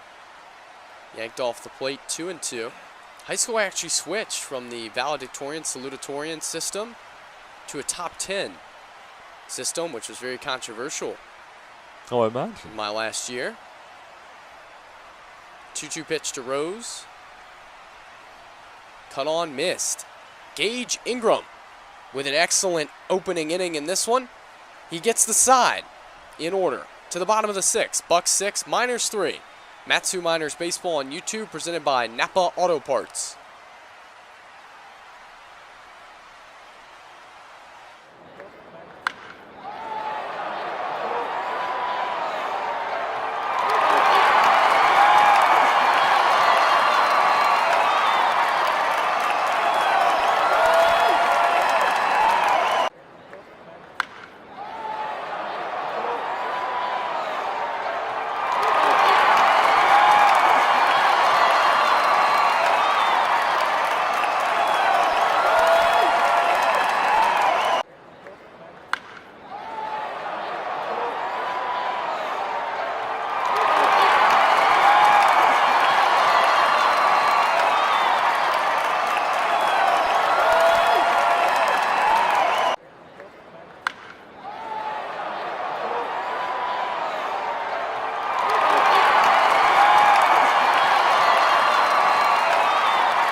Bottom of the 6th, Bucs 6, Miners 5. Rhett McCafferty able to gut out 5 innings for his staff, and he will now give way to Mason Brandenburger, who takes over here in the 6th. Brandenburger, a sidearm, left-handed hurler for the Miners, and I like this spot for him, a 3-run game. Try to get him in, change the arm slot.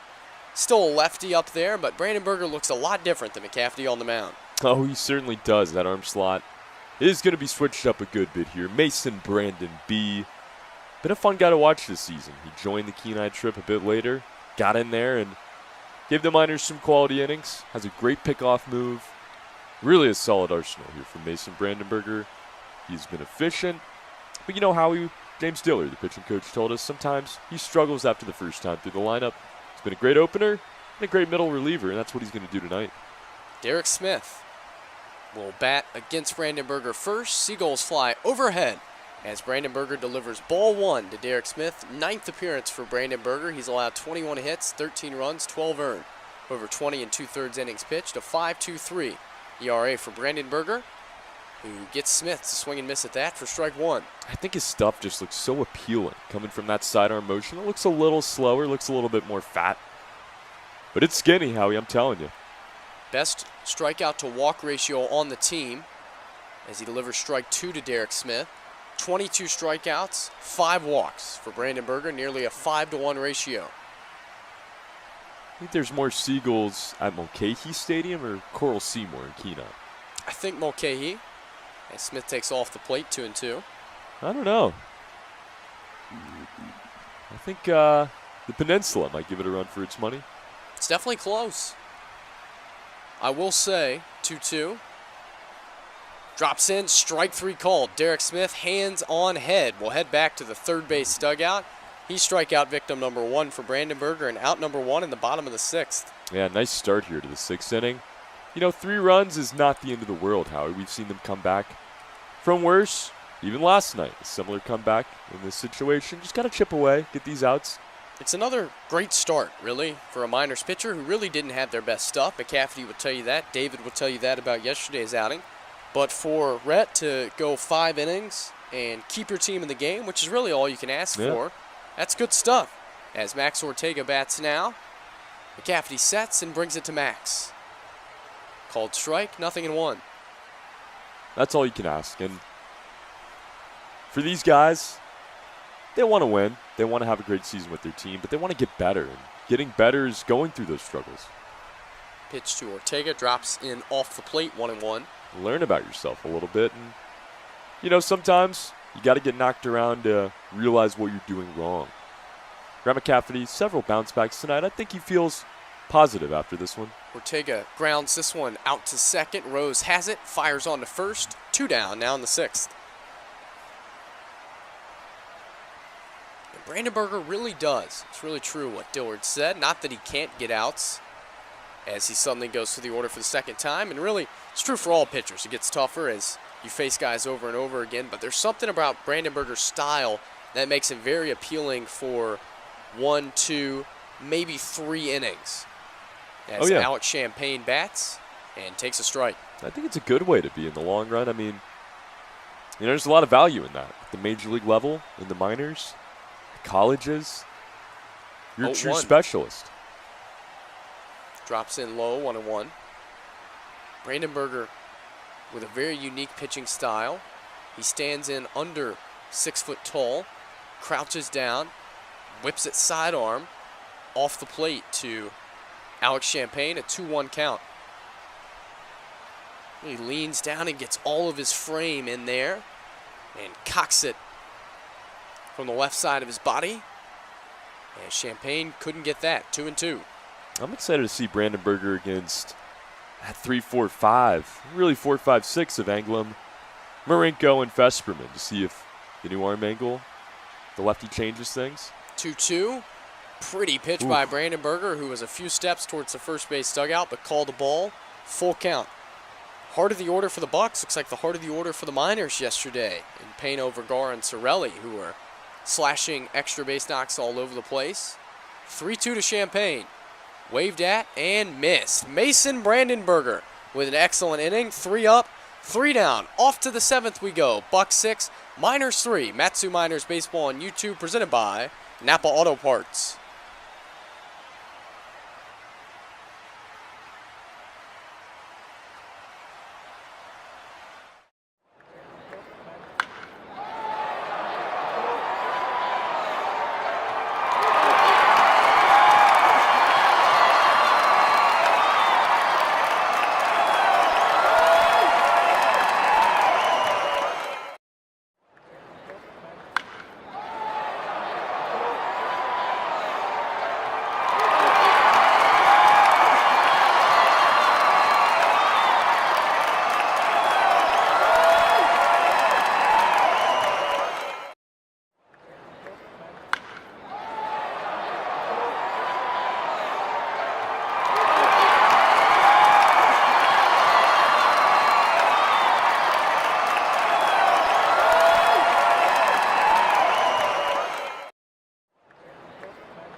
Top of the 7th, Miners 6, Bucs 3.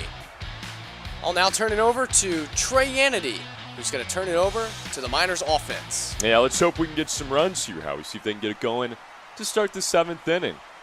As this is Matsu Miners Baseball presented by Napa Auto Parts. A swing and a miss. Gage Ingram still on the mound for the Anchorage Bucs. Cade Manning, the lefty, stands in for the Miners. His 3rd at bat of the night.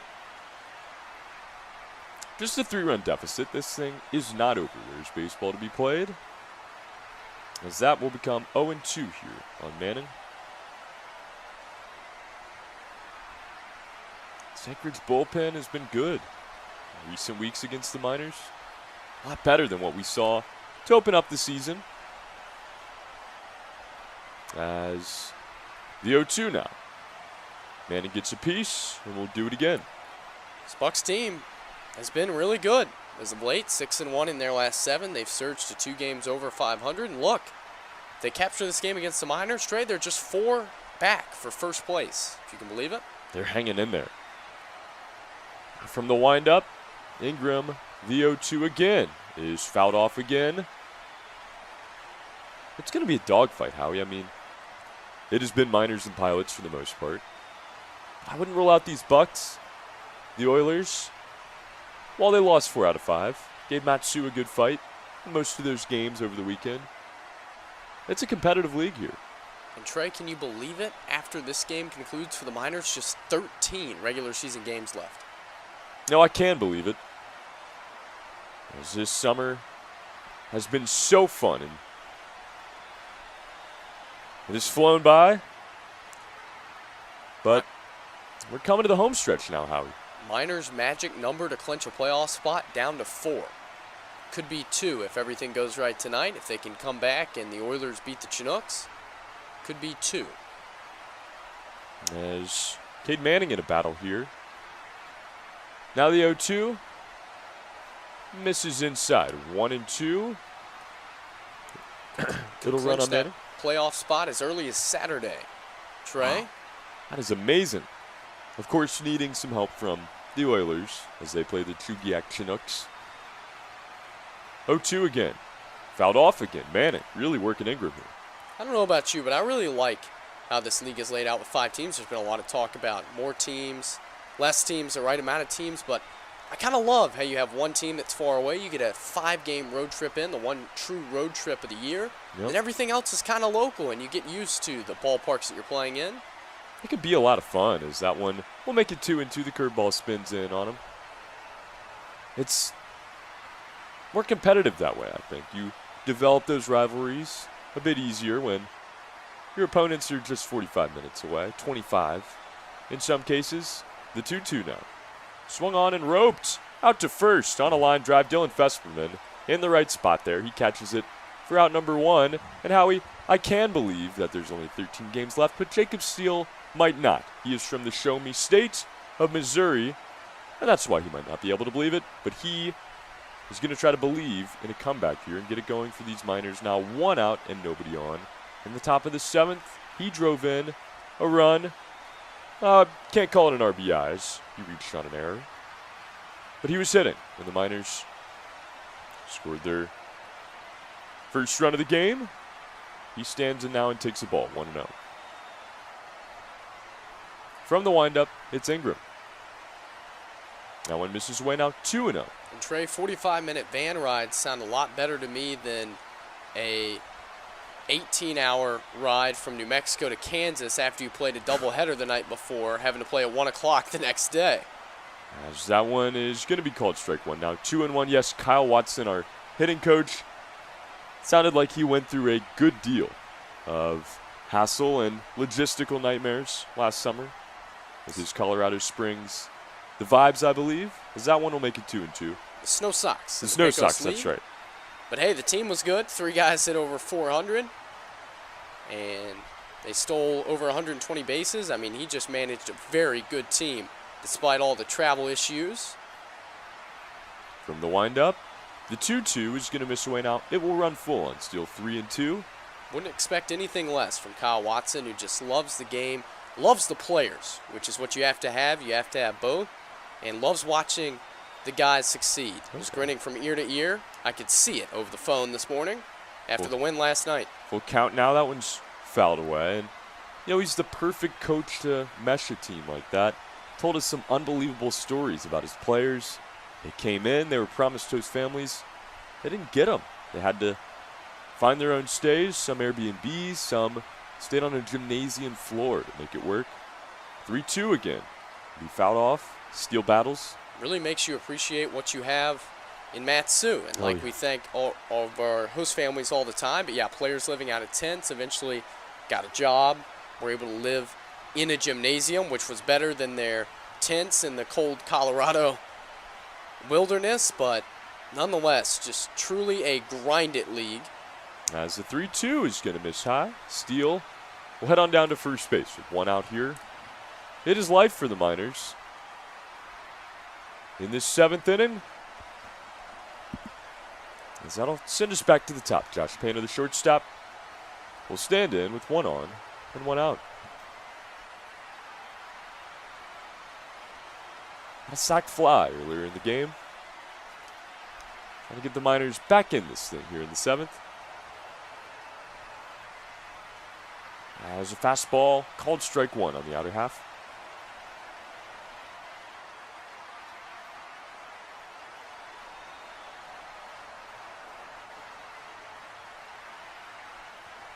Pano, the painkiller,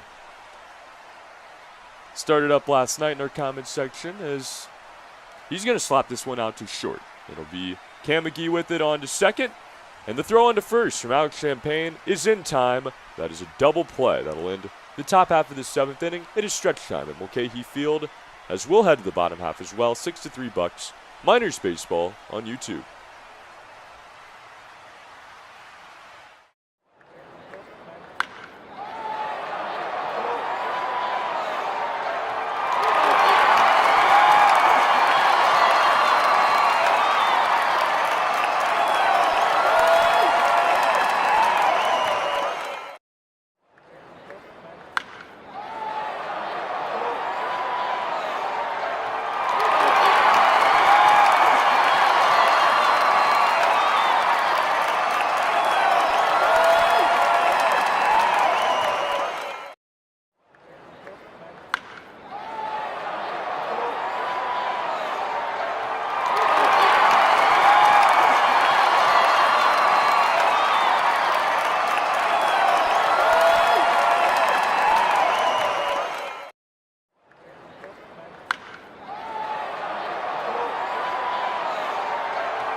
we begin the bottom of the 7th inning, and how fun is it to welcome in new players to the organization? We've only been with C.J. Slick Briley for a little bit now, but it has been fun to watch him pitch as he'll get another opportunity here in the bottom of the 7th. This is Slick Briley. Will take on Chad Bourne, a 6'4", 190-pound lefty, making his second appearance for the Miners. Sophomore from Hugo, Oklahoma.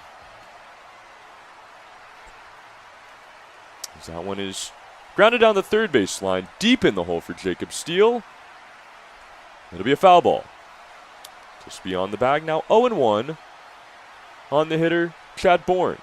The left fielder stands in as the first batter for Briley tonight. Slick Briley in his first appearance had some command issues. Issued 3 walks, but no runs came across. He will attend Northeastern State University come this fall in 2022. He was a Raider with Seminole State College in Florida. Pitched to a 10.80 ERA over 36 2/3 innings. Getting his chance here again tonight. As the 0-1 is swung on and skied in the air. Right field, it's going to drift into foul territory. Long run for the first baseman Manning.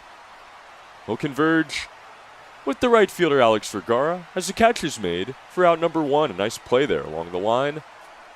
This will be 1 up, 1 down now for Briley. Struggled a bit in his first appearance, but I think that's just jitters, how he is. It's to bounce back tonight. Got Chad Bourne to fly out there. And now, Michael Diaz. Right fielder's going to swing at the first pitch and lift it high and deep in the air down the left field line. It is going to drop in and roll to the corner. Stand-up double here with 1 out. His new life in the bottom of the 7th, and a runner in scoring position. To work through the order, Garrett Anglum. Dangerous center fielder will come up after a big-time hit from his outfield counterpart, Michael Diaz. That was roped down the left field line. Slick Briley, 32 walks, 28 strikeouts this past season with Seminole State College in Oklahoma.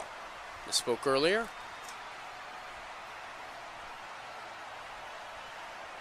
There are Seminoles in Florida, as that one is hit back out to third. It's going to be Steele with it, looks back the runner, now delivers to first in time for out number 2. Nice job there by Steele. Always does a great job of making sure that runner stays at bay as Michael Diaz heads back. Now 2 outs for Mason Marenko. Already 2 runs batted in this game. Marenko's been a dangerous hitter. Fesperman has been a dangerous hitter. They've combined for 5 RBIs for the Bucs, who have 6 runs in this game. Fesperman will bat next. I'm just trying to stay atop the standings. Here's Riley's first pitch. Misses away, 1-0. Slick, called Slick because his brother was Big Slick, trying to be slick, making a play in practice, and Briley came in for his first practice and did the same thing. So they said, oh my God, you're just like your brother. Swing and a miss now, 1-1 on Anglum. Just like Big Slick. Oh yeah. Little Slick, Slick Jr. I like it. Very confident about the nickname, too. We said, are you sure that's what you want us to say on the air? That's what you want us to tell our PA guy is that one's going to miss away now, 2-1. Oh, yeah. He owns it. He said, I'm Slick. That's my name. We said, okay. And really creates a lot of good opportunities for us in the booth, especially if he slyly works his way through an inning. Some wordplay in the mocks. 2-1. Fouled off 2-2. Garrett Anglum tonight has been awesome. A couple of doubles in this game. Scored a couple of times as well. He has a chance to knock one in here. 2 outs, 2-2. Runner on second base. From the stretch, it's Riley. Check swing. It is going to be called strike 3. Subtle, but enough to close out the 7th inning as the Bucs will strand a runner on second base. This game is 6-3 as we head to the 8th, and you're watching Miners Baseball presented by Napa Auto Parts.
Howie, let's play 2 more here, and maybe even some free baseball on top as we begin the 8th inning. Let's take a look at the updated standings.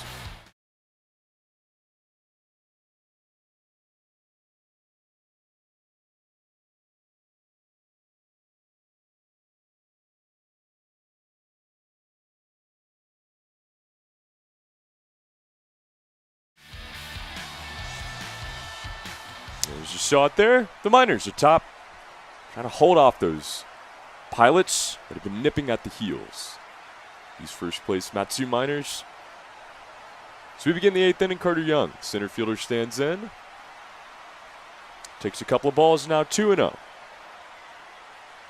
As Gage Ingram will continue in his work.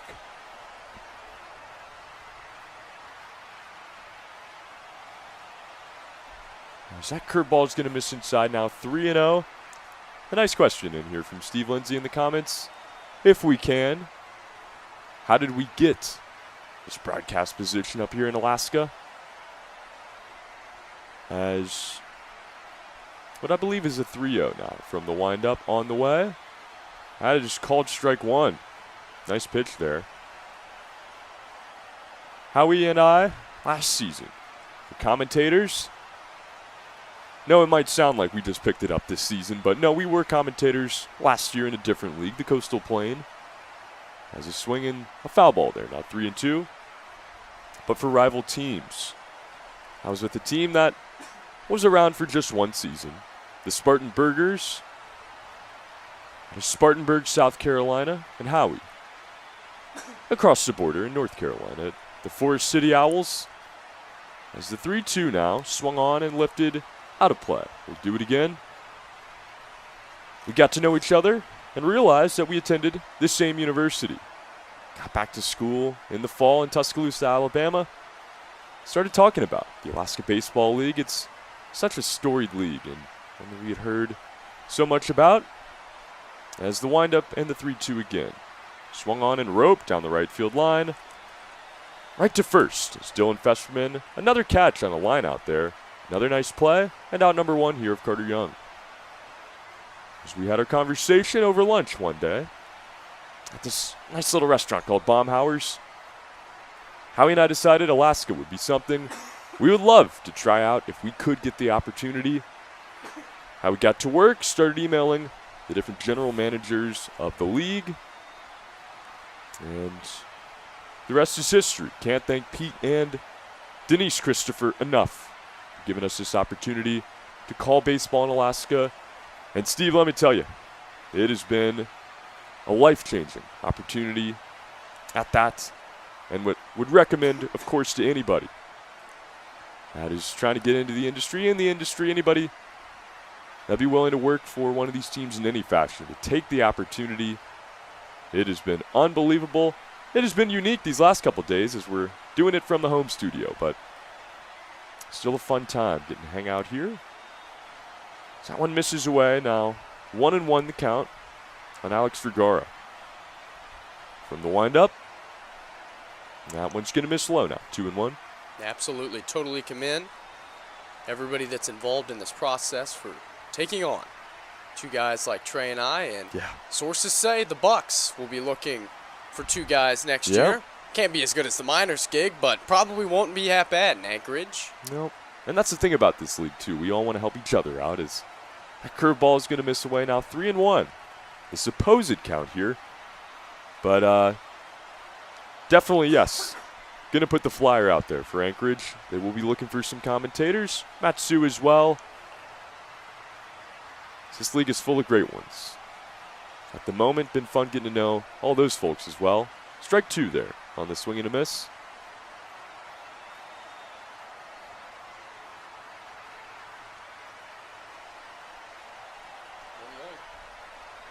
You know, the only thing that would make this league better is if Steve Lindsay was back out on the field umpiring games for it. Let's get him a few innings here. 3-2. Is going to miss away now. Ball 4 and a walk of Alex Fergara. Another base for the Miners with 1 out here in the 8th. Hey, there's a Legion game tomorrow night. I know our dugout would love to talk with Steve Lindsay about his son, Connor, his work so far this year. Could be an excellent gig for Steve. I would love to see it. Steve helping us out in the comments when we need a rules expert. He's our Gene Sterators. That one is swung on and lined high in the air to left field. It's looping. It's going to be a tough play, but it's made. Catch there by Chad Bourne in shallow left field. Well, maybe not. As Nick Sorelli is going to round it. He is standing on the bag. And it looks like the Miners are going to be in some serious business here. Bourne unable to come in on it. He fields it on a hop. And now 2 on with 1 out. In a 3-run game, the tying run. Now comes to the plate in Steven Lancia.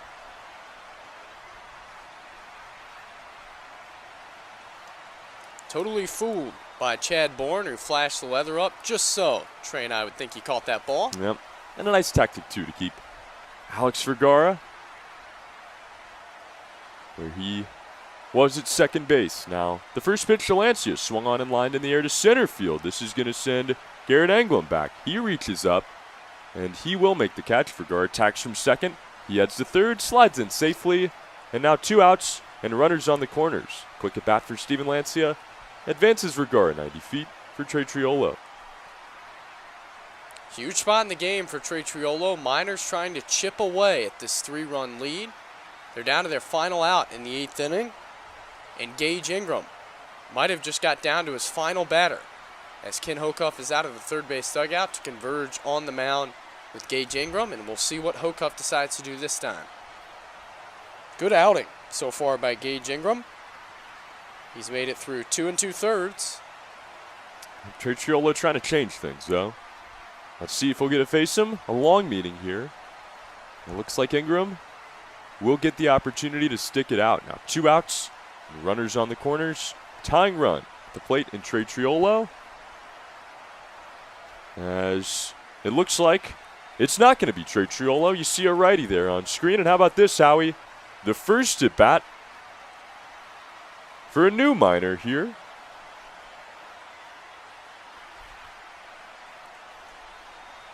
Alex Hellman making his first at bat for the Miners. What a huge spot to do it. Number 49 he wears. In a big spot here is Hellman. Takes a called strike on the outside corner. This is a player we found out about recently, Howie, as he joins the roster, joins this outfield. He's a pinch hitter tonight. 6'5" outfielder from Frankfort, Illinois, attends Xavier University. So that one's going to miss up and out now, 1-1. Tyler LeBrun never scared to throw his players right into the fire. Hellman hit .253 for Xavier this past season. He'll be a junior this upcoming year. Formerly at Arizona State. For just a few games. As the 1-1 swung on and roped down the right field line. Will it stay fair? Looping towards the corner. It will not. A foul ball. And just like that, we'll have to do it again. But almost for Alex Hellman. A magical, perfect start. But just a loud strike there, and now 1-2. 21-year-old who went to Providence Catholic High School. Scored 14 times, knocked in 10 this past season for Xavier. 3 doubles, 7 walks, 21 strikeouts for Hellman, who's committed just 1 error his entire time at Xavier over 2 seasons. And now from the stretch, the 1-2. Just going to miss away. 2-2 here on Hellman.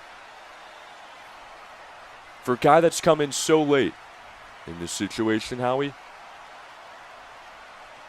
how often do we see him get playing time, do you think? I think he's going to play quite a bit, especially with Blake Avila down. As that one swung on and fouled off the hands. We'll do the 2-2 again. It's a good point, Blake Avila. Still battling cellulitis. He's trying to get back into the lineup as quickly as he can. Don't want to rush it, though. We saw him come back over last weekend. Was in quite good deal of pain after the Miners' 4th of July win. And now the 2-2. Fastball misses high, 3-2. It'll run full here on the newcomer, Alex Hellman. That's a gutsy take by Hellman up in the zone. Excited to meet Hellman when it's safe to do so. Yes.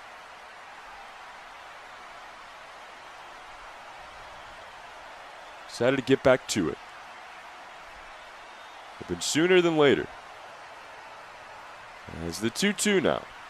Runner goes for second. This one swung on and lined right back to the pitcher. Up the middle as it gets past him. And Alex Hellman, welcome to Matsu. And RBI here has cut this lead to 6-4. How about the guts by Alex Hellman? Takes it right back where it came from. And the Miners suddenly draw within 2. What a play by Tyler LeBrun to bring in Hellman off the bench here in the 8th. You know, this is how you make a guy feel comfortable. Put him in a big moment, give him an opportunity. There's 2 outs. Tyler LeBrun told him, hey, Alex, that's our brand.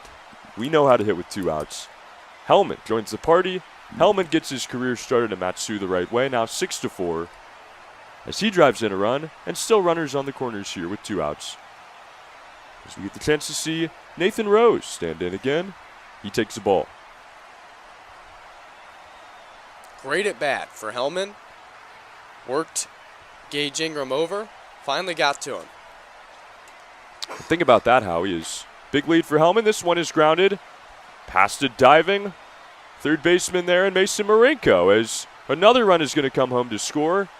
A diving effort knocked down the ball, kept it in the infield, and allowed just 1 run to come home, keeping the runners at first and second. But this, Howie, will make it a 6-5 game as the Miners chip away here in the 8th inning. An infield hit for Nathan Rose. He has 2 on the night, his first RBI, 6-5, Anchorage. Miners just refuse to give in as they've cut the deficit back to 1. Gage Ingram's night is coming to an end. As Ken Hocuff meets at the diamond for the 2nd time in the inning, he will have to pull out Gage Ingram. We will see who the new arm for Anchorage is in a 6-5 game. Matsu Miners Baseball on YouTube. Don't go anywhere.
We Alaskans like to ride hard, but we also like to work hard for our ride. Howie, that's why you need to visit our friends at RC Detail.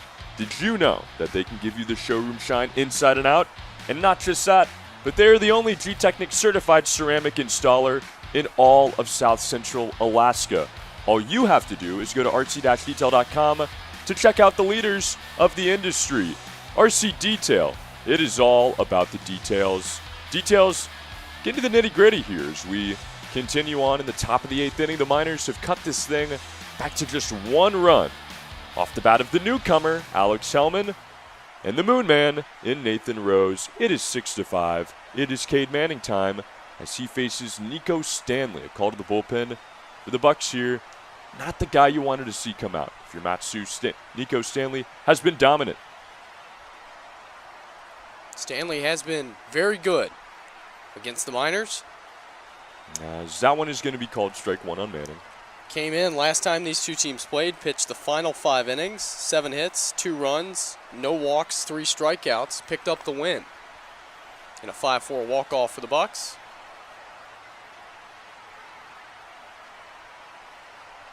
Manning trying to make him forget about all of that. So he hits with 2 outs and 2 on in a 1-run game. Third baseman comes in. That one is swung on and lined out to left center field. It is going to get down nearly, but not quite, as it's caught for out number 3. A nice play there by the left fielder, Chad Bourne, to retire the Miners here in the 8th inning. But 2 runs and a nice rally with 2 outs. Alex Hellman makes his name known in Matsu. We go to the bottom of the 8th. This is Matsu Miners Baseball presented by Napa Auto Parts.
It is not over until the fat lady sings. That's what they say, Howie, as the Miners try to mount a comeback here at Mulcahy Stadium. The Anchorage Bucs and the Matsu Miners on YouTube. Thank you for joining us tonight. As Alex Hellman came into the game, his Miners debut. He had a base hit and drove in a run. That is not a bad way to start it. In Alaska, he moves into left field as Liam Hadakanaka will now enter the game on the mound. He faces Dylan Fesperman, first baseman. Swing and a miss there. This Miners bullpen has done a great job keeping the Bucs in check. Brandenburger for 1 inning, Slick Briley for 1 inning. Hadakanaka will try to keep it rolling in his 9th appearance, a 3.20. ERA for Hadakanaka over 19 2/3 innings. 10 walks, 14 strikeouts.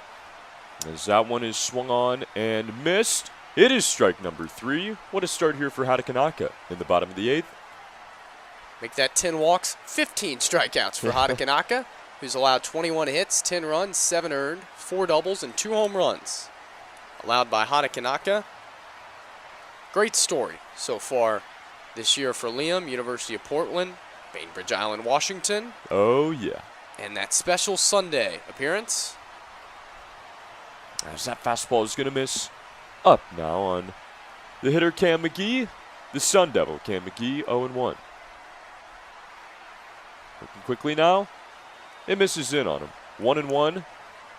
Steve Lindsay, always doing a great job keeping us up to date around the league. Says looks like the Fish are going to pick up the win down in Kenai. That would draw them to within a game and a half of the Oilers for the final playoff spot. As that one's going to miss away now. Big series. Really is. Really is. Haven't talked about it much, but that could be the deciding series. And the fate between the Oilers and the Chinooks, who look like they will battle for the final spot. As that one is going to be strike number 2 here on McGee 2-2. A spot that the Miners will have keen interest on. Could be their first playoff opponent. Yep, I was going to say, you want to know who you're playing, and you want to know what that magic number looks like. 2-2, swung on and roped out to right field. This ball is hit well. It is looping. It's going to drop down in the corner. McGee rounds it. He has just second. He's going to hold up there with a stand-up double. 1 out, runner in scoring position off the bat of Cam McGee. As the offense continues here into the 8th. That'll bring up Derek Smith, the catcher. Bucs with a ton of doubles in this game. Make it 5 of them. Wow. In 8 hits, 5 of their 8 hits, 2 baggers. And Derek Smith, one of the few Bucs in this game without a hit tonight. 2 strikeouts and a flyout in the 4th.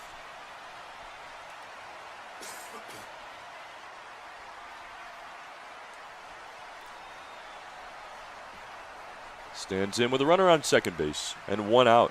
Hatakanaka. On the stretch, he delivers as that one's going to miss away. Now 1-0. Still just a 1-run game here. It has been another roller coaster ride tonight. Miners have been down. The entirety that's called strike 1. But they have not gone away. They have not, and they will still have 3 outs to play with in the 9th. Jacob Steele, Josh Pano, Carter Young scheduled. Don't be surprised if we see Casey Sunseri come off the bench. That's what's so big about this edition, as well as that one's popped up down the right field line in foul territory. A run towards the fence, and it'll be a run out of room. The catcher Lancia and Cade Manning, the first baseman, into the seats. Strike 2 on Derek Smith. Got to keep it at 1 run here. Trying to mount that rally in the 9th. It's a huge appearance for Hatakanaka. Don't see him often late in the game, but he's in a spot here, 1-run game, 8th inning. Townsend's pitched a lot lately. Roca's pitched a lot lately. Team trails. Yep. Some dancing going on at second base by Cam McGee. Tries to throw off Hatakanaka. He'll re-toe the rubber and get set. For the 2-2. From the stretch, the pitch is not going to be one. I think a balk call here, Howie. We're seeing a lot of them, and that one is going to put a runner 90 feet away with just 1 out. It's the second balk of the game called on the Miners. We saw one back in the 1st inning. Called on Rhett McCafferty. Mark Anthony Edwards called that original one. Not sure who called that one. A lot of these balks being called, pitchers not getting set all the way. As now the 2-2 is called strike 3 on the outside corner. That time Derek Smith couldn't believe it. The Miners can, and they need to here with 2 outs. Still hope, but Max Ortega stands in the way of their next at bat as he has a runner on third base with 2 outs now. It's a huge strikeout following the balk.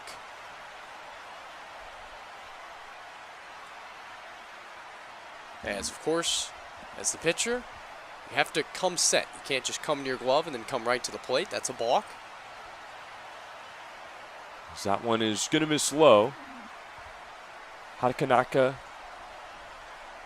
has been clutch in many situations. You referred to his magical Sunday start. That's when we saw him turn the corner.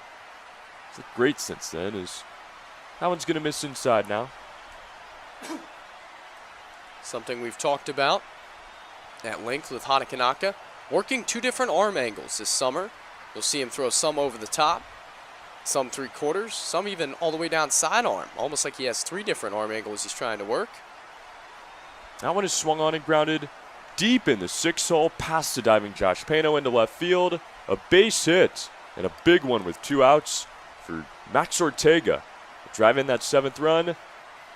Massive insurance for the Bucs here in the bottom of the 8th inning. Now 7-5 as they lead it by 2. 2-out base knock for Max Ortega. That's almost as big as Combs insurance right there. Max Ortega delivers, and truly a good approach by Max Ortega, who didn't try to do too much with it. Just did plenty there. If you're a Bucs fan, that one feels nice. Get you a little bit more breathing room. Is just have to get 3 outs to win the game tonight. Back to the top of the lineup. You're Alex Champagne. 2 outs and 1 on. Lefty on lefty. Swings at that one, rolls it. Foul down the first base line.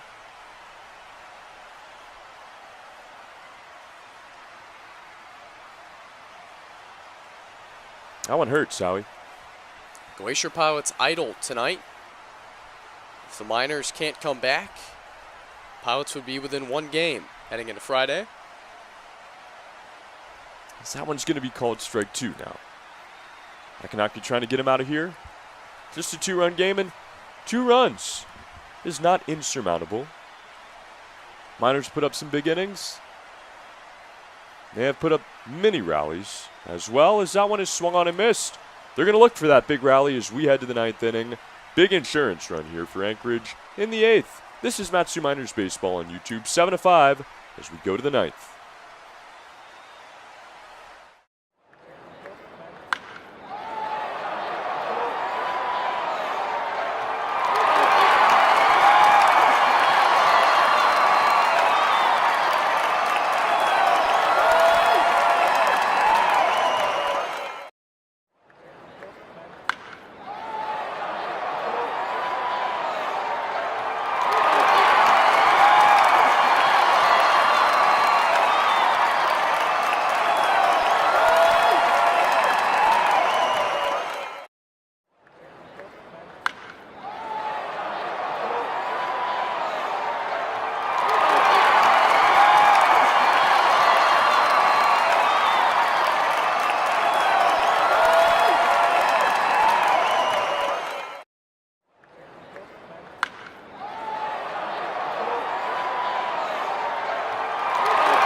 You know how we haven't seen a single triple play in this season to this point, but it's not too hard to find one on the road. When you see somebody speeding, it increases the likelihood of a crash, it reduces the amount of available time to avoid a crash, and increases the severity of one if it were to happen. Speeding is also a choice that a driver has full control over. It's that simple. Choose not to speed, stop speeding before it stops you. This is a message brought to you by the Alaska Highway Safety Office. The Miners have one more chance. It is the 9th inning. It is 7-5 Anchorage as they stand in. The 9-hole hitter, Jacob Steele. He swings at the first pitch and fouls it off. We saw a run there, bottom of the 8th, from those pesky Anchorage Bucs. Miners have been the ones, though, that been pesky tonight. They've had to battle back, but not been able to get over the hill. So that one misses inside now. 1-1 on Steele. Nico Stanley continues on into this game for the Bucs, trying to pick up the save. Santa Clara University for Stanley, originally from Manhattan Beach, California. Manhattan? Beach, California. A little different. 1-1 called strike 2 here on Steele. How do the Miners get the rally going in the 9th? Need a base runner first, down by 2. Bloop and a blast. Get you tied. Just got to reach any way possible. From the windup, 1-2, swing, and a miss. It's a drop third strike. Recovered by Derek Smith. He applies the tag, and now 1 out, 2 to go here for the Bucs.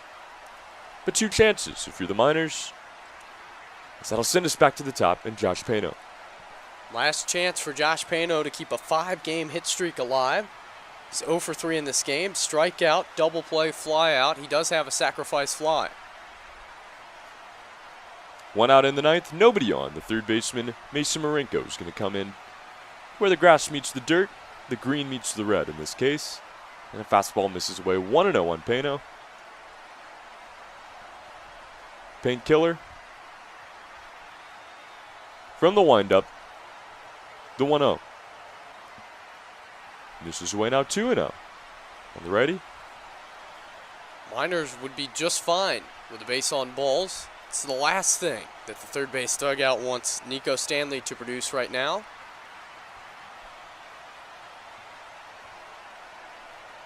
Wind up again here. And the 2-0 is swung on a miss. Blew it right by him there. A nice fastball up in the zone. We'll make it 2-1. On the leadoff hitter, Pano.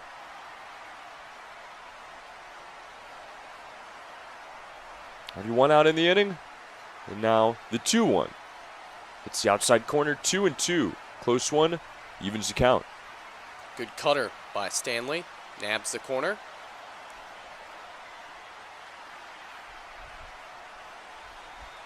And the windup again here. The 2-2 now. Swing and a miss. 2 strikeouts in the inning. Nico Stanley is rolling. As the Bucs now just need 1 more out to win this game tonight. The Miners will turn to Carter Young as their final hope.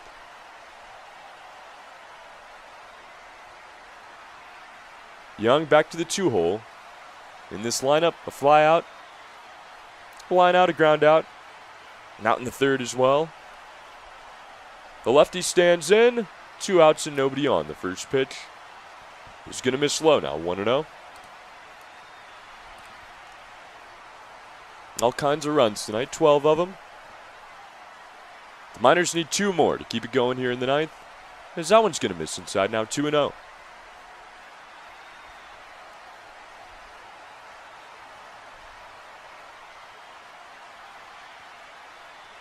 Close it out here tonight again. Cannot thank our guy Chandler David enough for helping us get on the air. As that one is swung on and grounded out to first. Dylan Fesperman to his left. Makes a play as he'll run over to the bag and step on it for out number 3. The Anchorage Bucs have won this game tonight. 7-5 is your final score.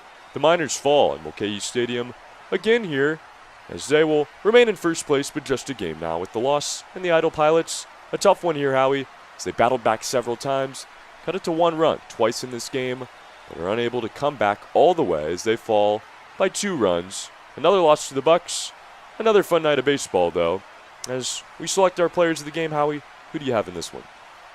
I'm going to go with Alex Hellman. How could you not? Comes up off the bench cold in the 8th inning. Gets a pinch hit, RBI hit, and draws the Miners closer to the Bucs. And really a good battle, Trey, for the Miners all game. Just come up a little bit short against the Bucs tonight. Yeah, it's a tough one here, but I think I'm going to go with Nathan Rose. Another couple of hits tonight, an RBI, got things going to start the first rally. Nathan Rose has been heating up. Good to see him back at second again tonight. He is my player of the game. Howie, it's been a lot of fun. We have gone remote for the second night in a row. We hope to join you in person for the remainder of the games this season. We'll keep a pin in that one, and we appreciate your guys' support and patience with us here on YouTube. For Howie Boxley, my name is Trey Yanity. Big time special thanks to our guy Chandler David getting us set up tonight and everyone else that makes this possible. The Anchorage Bucs defeat the Matsu Miners 7-5. This is Matsu Miners Baseball on YouTube presented by Napa Auto Parts. Have a great night, everybody.